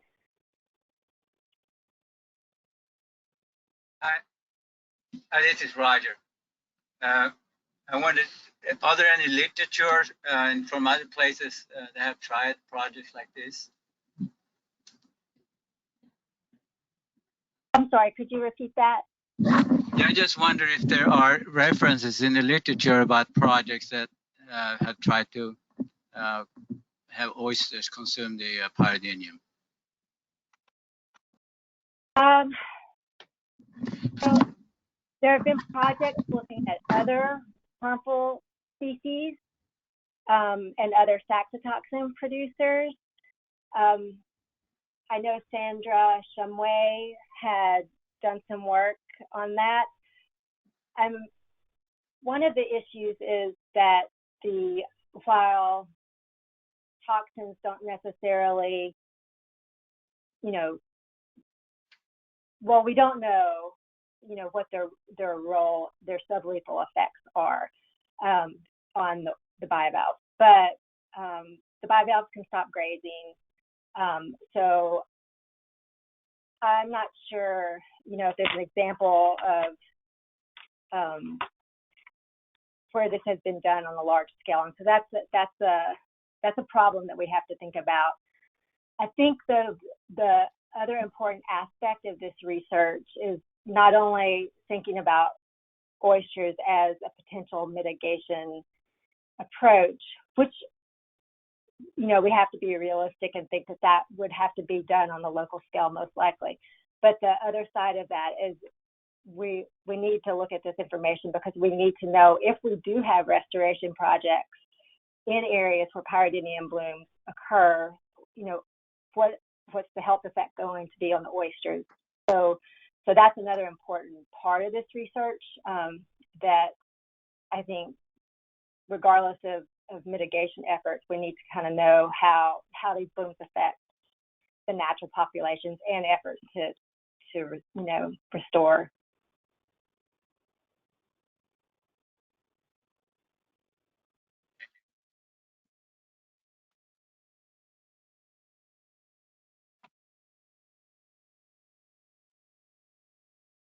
Any other questions or comments on ongoing activities in Old Tampa Bay?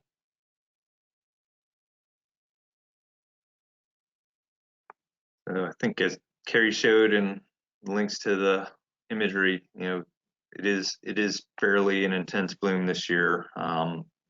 Wasn't necessarily picked up, I think, in the EPC's early June sampling, but we are expecting probably some higher chlorophyll concentration values for the July-August time periods. And how that plays out in terms of meeting chlorophyll A targets for that bay segment this year, we'll see what the data show. We'll provide those updates later in the year as more data comes in. Yeah, I flew over Tampa Bay when was it? Thursday, last Thursday, and it looked just like those pictures. It's pretty widespread. Yeah, fortunately, it's still pretty much out there and pretty widespread.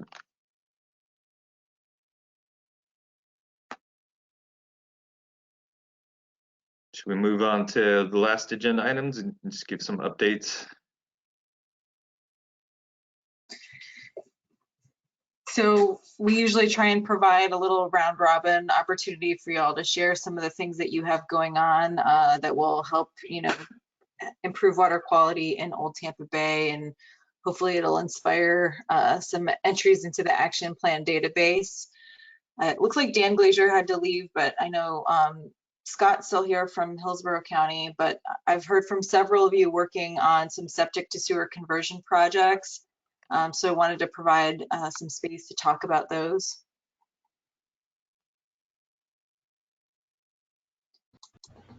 Hi, Maya. This is Scott. If you wanted me to start off, I guess I could. That'd be awesome. All right. So we've got several projects at the county that I know Jeff is probably very well aware of, but I guess I'm a little bit more closely following the schedules of them. So I'll just share those. One of them is in Rocky Creek, just on Rocky Creek Drive, which is in Old Tampa Bay, right off of Hillsborough Avenue. It is a small project of 41 properties that we have already installed what's called a vacuum pump station and system to replace the septic systems that are at those individual houses. So the barrier right now to, well, the project is in substantial completion, meaning that we're about ready to turn it on. And we don't have any hookups to it yet. We were working with a couple of homeowners to get those hookups in place. The barrier being about a $10,000 cost that on the private side for the septic system decommissioning and installation of a lateral line. So that part of all of these projects is going to continue to be a problem for us. And I'm sure if some of you are involved in septic to sewer projects, that's probably a familiar situation to a lot of you, in that the public utility has a hard time touching the private lateral, privately owned infrastructure. So that's the first project that we're working on. The next one is in Gibsonton, and it impacts about 1,300 properties. Currently in design phase of putting in the needed infrastructure to replace basically 1,300 septic systems in Gibsonton. That is moving forward into design, like I said. So we're also hoping to expand that project into other areas in southern part of Hillsborough County. That's our update so far.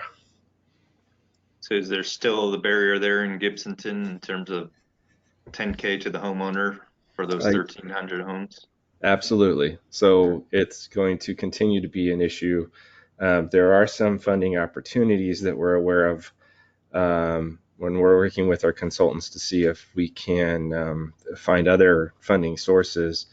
But I think that this is going to continue to be a statewide problem with these septic to sewer conversions, and any kind of lobbying that we can do as a collective group to the state to pay for that side of things, the better off we're going to be, not only for Tampa Bay, but just generally speaking, the rest of the state.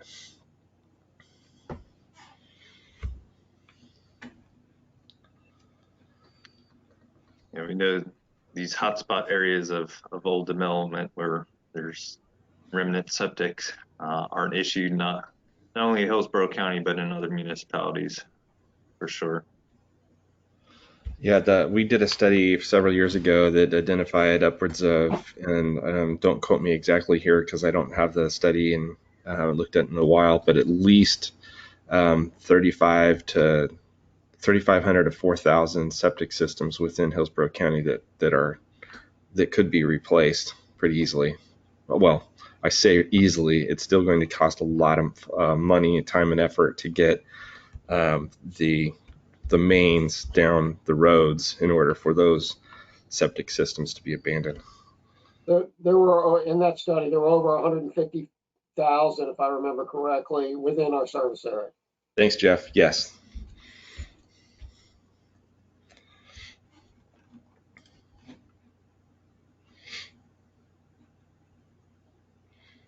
The lobbying effort to get funding for the hookup has been ongoing for over a decade. I wouldn't expect a lot of change there from the department or anyone else at the state level.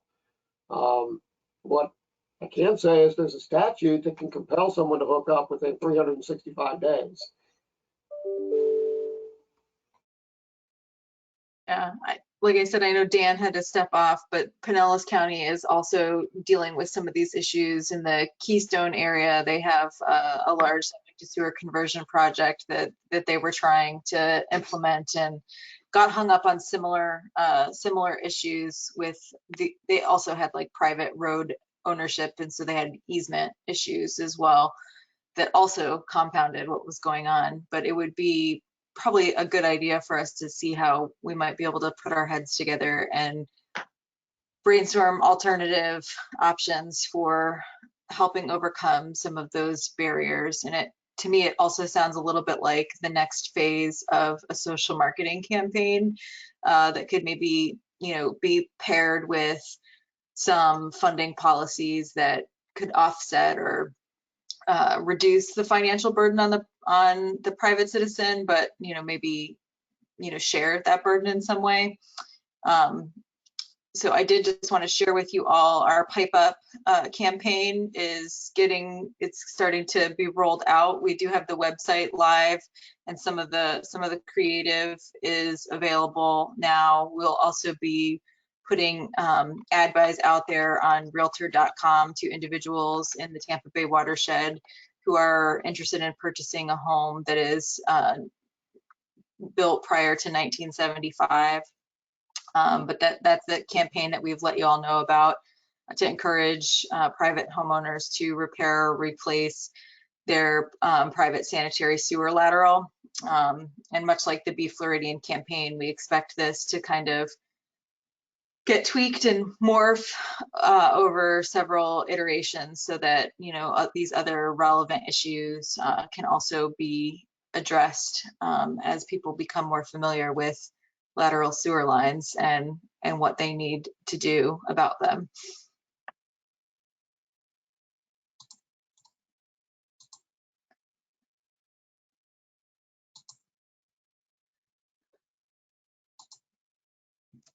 This is Nan Bennett. I have done a number of these septic to sewers, not the least of which at my own home. Another complication is that they're pretty invasive to the private property. I mean, you've got to go all the way up to the residence and pick them up in addition to the money. And one of the other obstacles that we've met with is that, if you require them to annex, then that's considered, an obstacle that they don't have to overcome, that even if the pipeline is right there adjacent to their property and they're not annexed in, or sometimes even the cost is considered a barrier that they can decline. I think they might have to pay the baseline sewer bill, but I don't think they still have to connect by the law, at least the way it has been described to me in past projects. Jeff, do you have any opinion on that?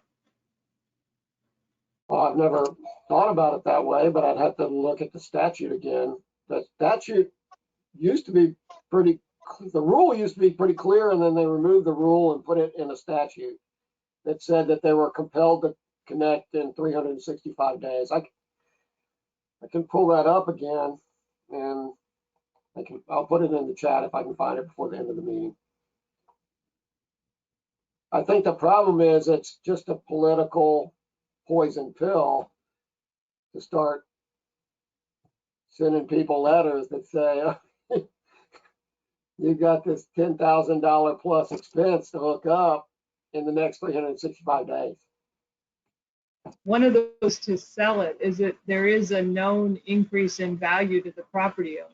And so, in my own neighborhood, it was the city of Dunedin, they had like real estate estimates done and decided that it increased the property value of each home by $5,500. And so basically the city paid for everything except $5,500 of the cost, and then the homeowner was only on the hook for the increase in your property value. That felt equitable and something tangible. And then they also allowed you, if you wanted to pay it off, I don't know, $20 a month for some period of time on your utility bill. So, if you can tie it to the increased value in the property values and having lived with a septic system, there is some real negative to having a septic system that most people want to get rid of.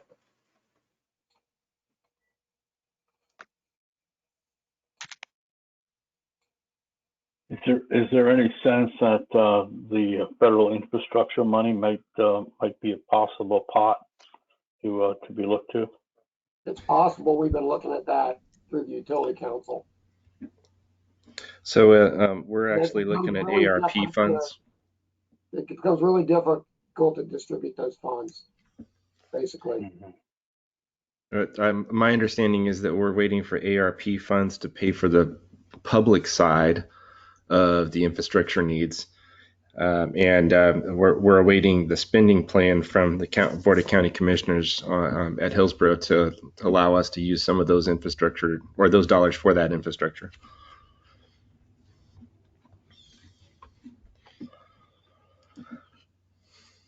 I would say that I think there are several legislators from our region that are interested in following these issues. So, you know, there might be support for that sort of thing should funds become available or if we can articulate a coherent regional need. That's one of the other options we're looking at is a Senate appropriations request. So I don't know if those, I haven't looked enough, and maybe somebody on the call knows if Senate appropriations monies can be spent basically paying the 10K for a lateral line installation. I'm not sure. Are you talking at the state level? Correct.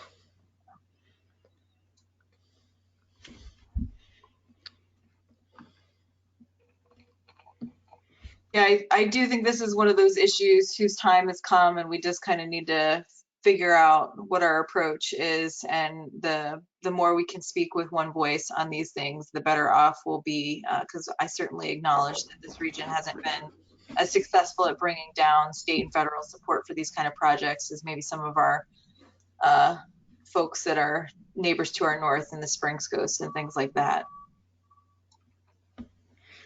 Yeah, I was just reading in the specifier that environmental news recently just came to my house, and Orange County is implementing a septic to sewer program, and they're anticipating a $6,000 charge to homeowners.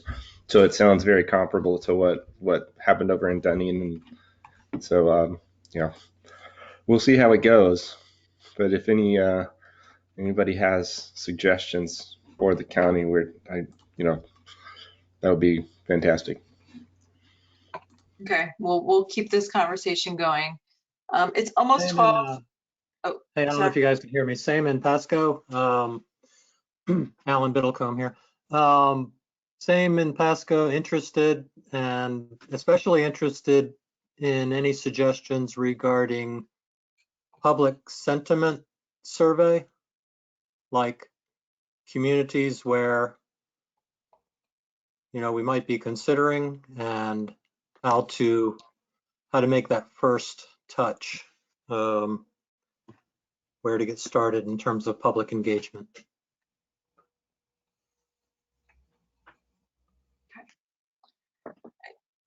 That's helpful to know. Thank you, Alan.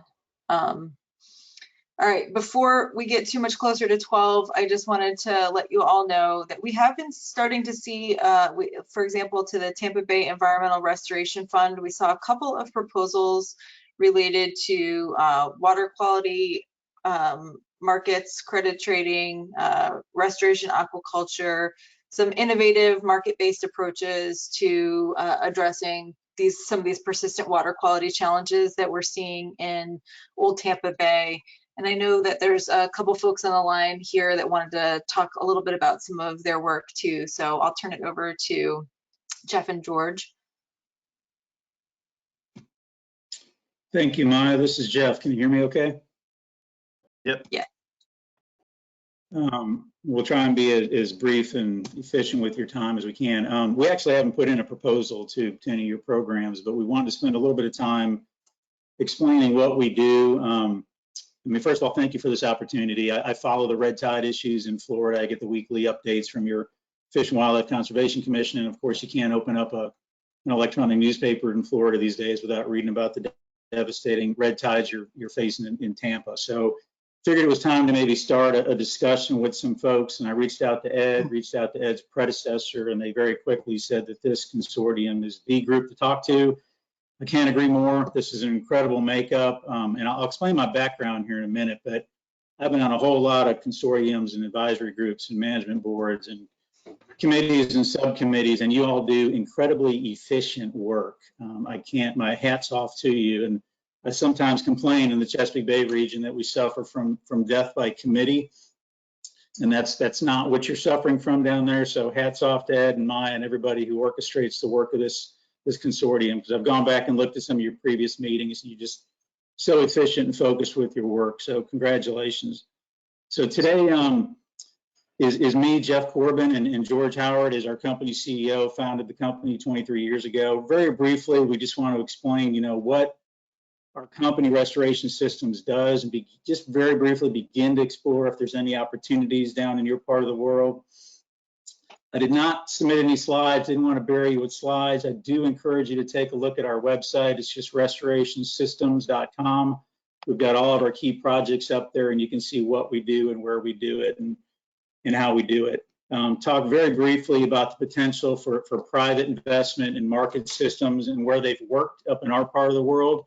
We're based out of Raleigh. We do a lot of work in North Carolina. We do a lot of work in the Chesapeake Bay region. But we have a footprint across the nation, even though we're a fairly small company. Want to be clear, we're not looking to be party crashers. I've been involved in public restoration my entire career. We're not looking to bump programs, steal funds from programs up here in our part of the world. Private investment and market systems have been working very good as a complementary mechanism to publicly funded programs. And I guess the big question for us today is, and beyond today, is if us or any company with private dollars came to Tampa Bay or came to Florida, what would be the most efficient place that we can do our work? What should that work be, and where should it be done? Ed, thank you for sending me the links to all the documents. I read the 2017 reasonable assurance document. I love that word. I was one of the primary authors of the Chesapeake Bay TMDL back in 2010 when I was at EPA. Love reasonable assurance.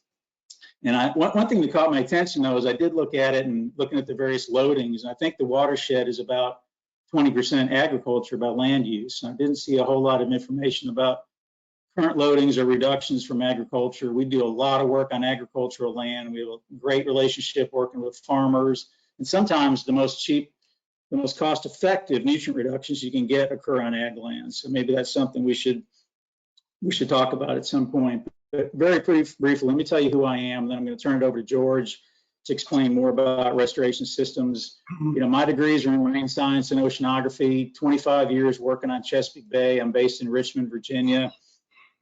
Sort of been on all sides of the table now. Started out in the nonprofit sector with a large environmental group called the Chesapeake Bay Foundation, which some of you may have heard of.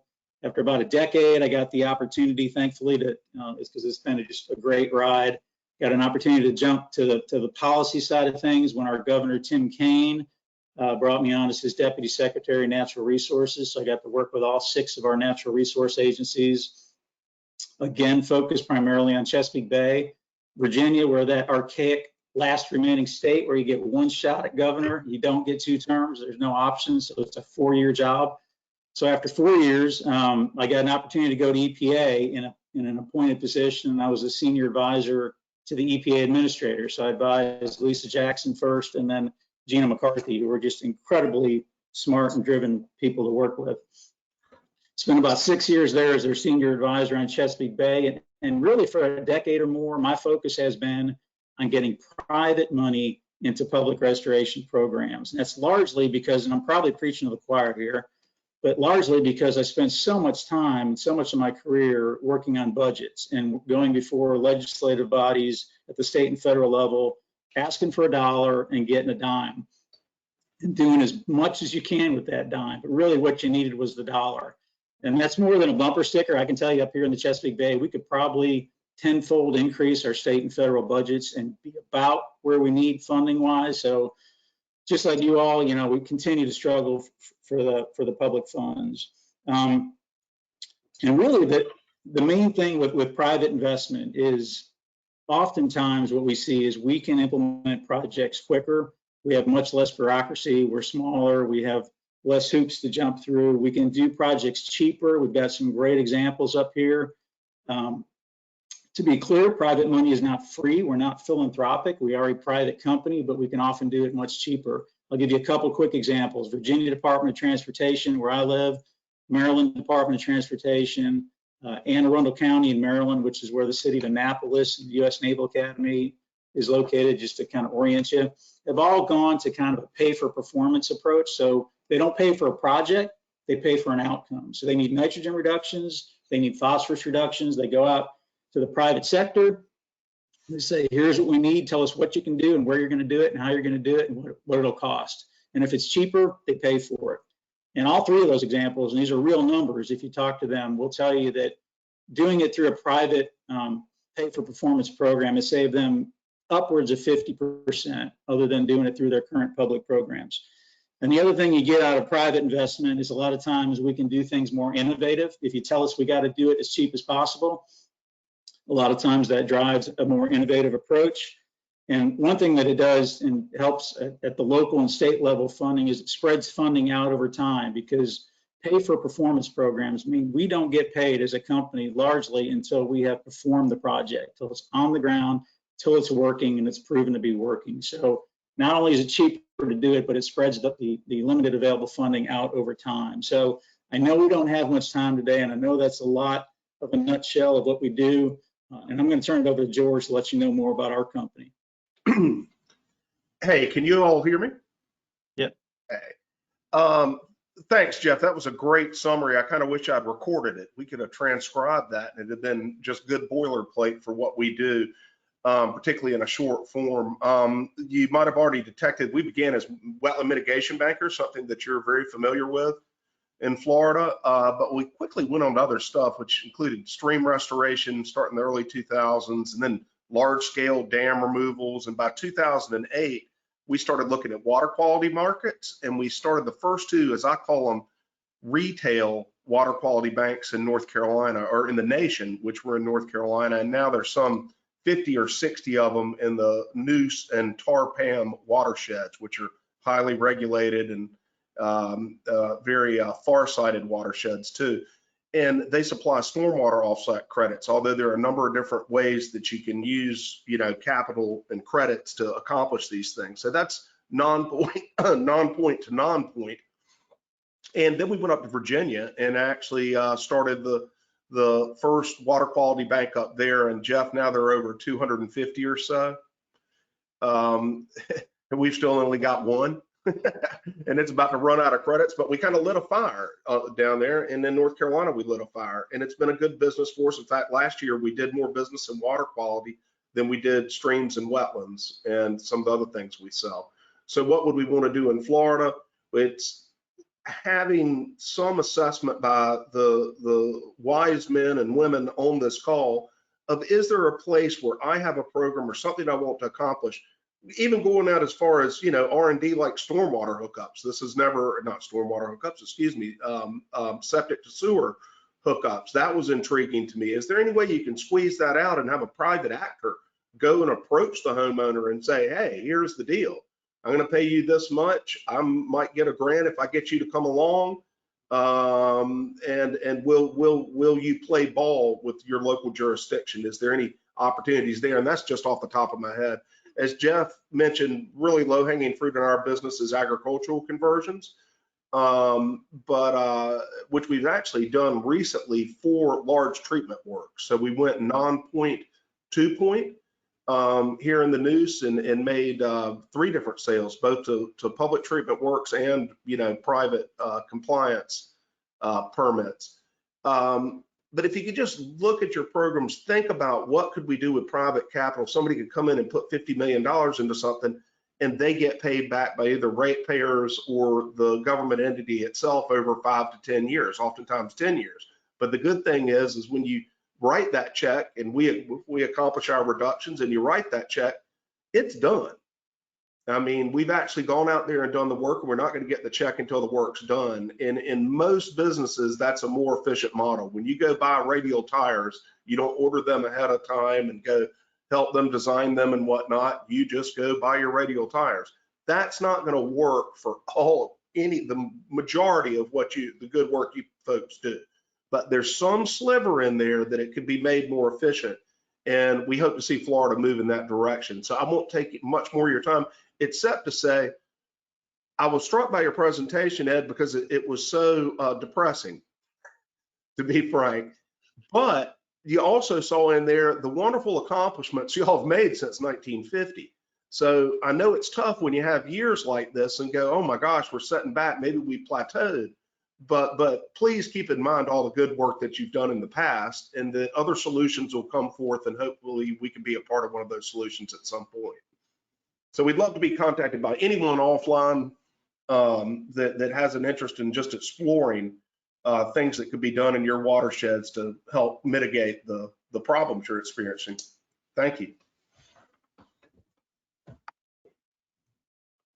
And I guess, Ed, if I can, this is Jeff, real quick. One other thing. Again, you can go on our website and see we do wetlands, we do streams, we do riparian buffers. We're starting to do living shorelines. We're not starting. For the last several years, we've been doing a lot of living shorelines, including oyster plantings.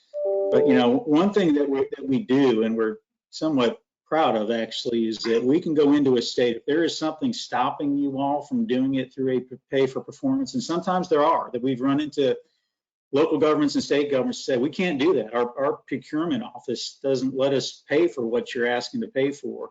We've been able to go in and work, through regulators or even lobbying through state and federal legislation to get improvements in place. So we've got the ability to do that and help you with those things if need be. Yeah, Restoration Systems is a really creative company, both on the policy side where we originally came from and the implementation side. And if it took a year or two to make a couple of tweaks to laws in Tallahassee, but we had a good stakeholder support for making those tweaks, or even if it's your local governments, that doesn't bother us at all. We've created markets multiple times using exactly those approaches. And other things, the seagrass planting, I was curious, do you feel if it were replanted, it would survive, or do you consider the problem of such a nature now that replanting is kind of fruitless until you are able to lower pollutant levels? I don't mean to get in the weeds, but I'm just curious. Yeah, our strategy has always been to focus on the core issue, which is poor water quality conditions. So there has been planning efforts in the past, but the majority of recovery that we have experienced in Tampa Bay has been improvements to water quality. Huh. So not direct planning. Do those plantings survive? It's variable and depending on location. I think the techniques have improved a whole lot since it was first attempted. I think one of the first seagrass transplanting was probably in the 80s. But it's hard to maybe hear, but it's like less than 1% of the seagrass restoration that we've seen has been through planting activities. So it's really insignificant. Yeah. Understand. Well, you've got a large body of water, but we've had a lot of successful planting efforts in the past up here, and continue to kind of grow that part of our business.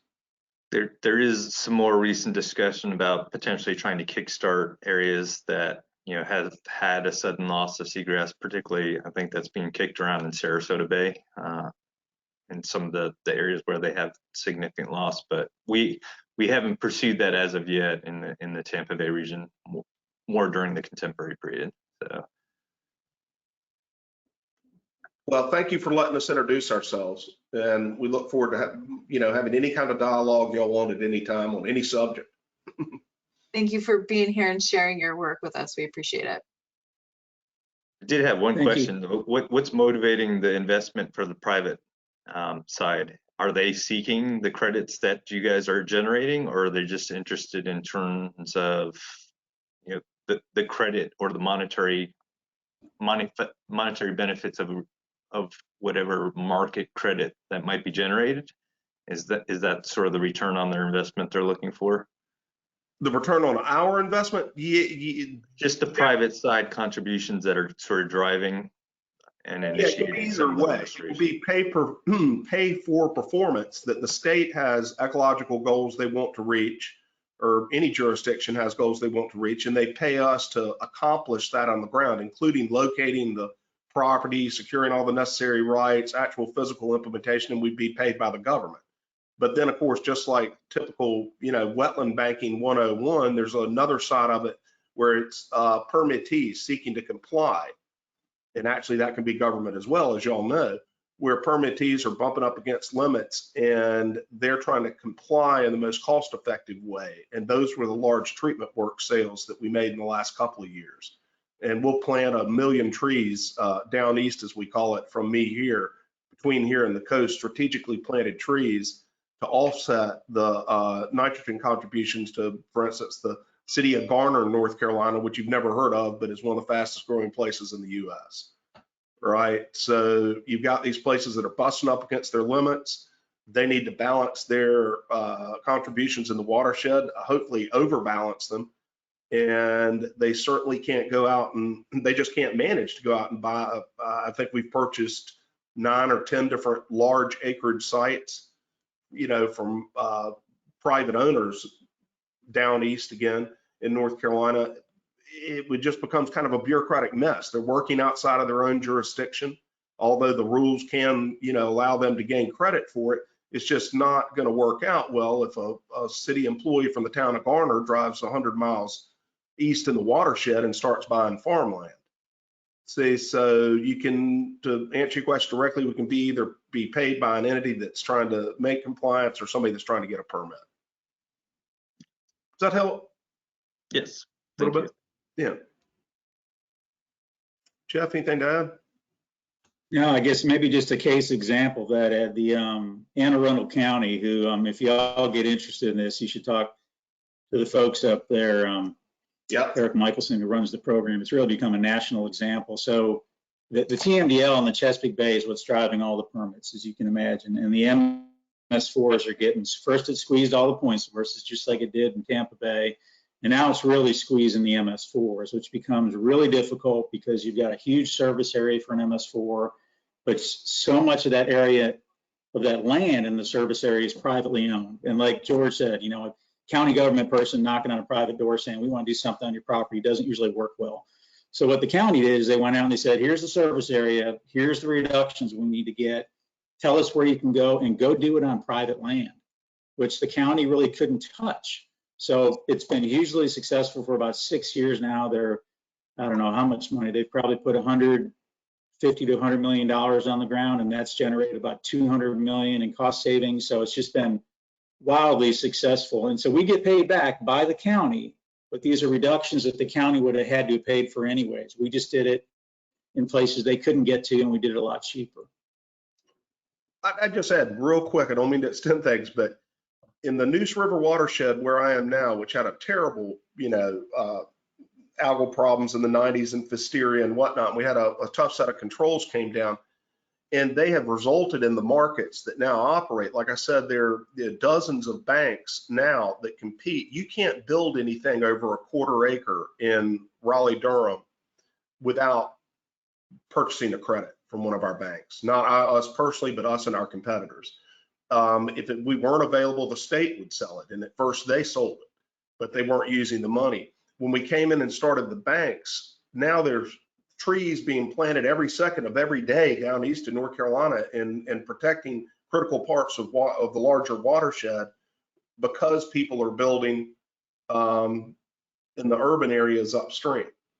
So we just hope there could be something. And y'all got a tough problem. I mean, obviously the upper bay is completely built out, but stormwater retrofits, privately implemented aren't out of the question either.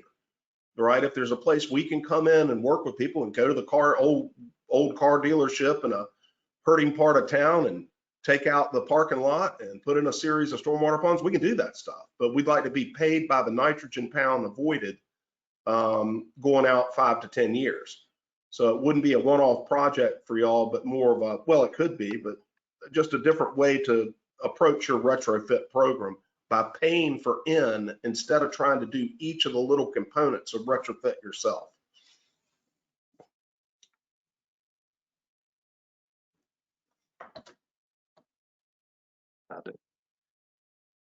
Anybody? I know we're a little bit past noon. Anyone have any additional questions or conversation for Jeff or George?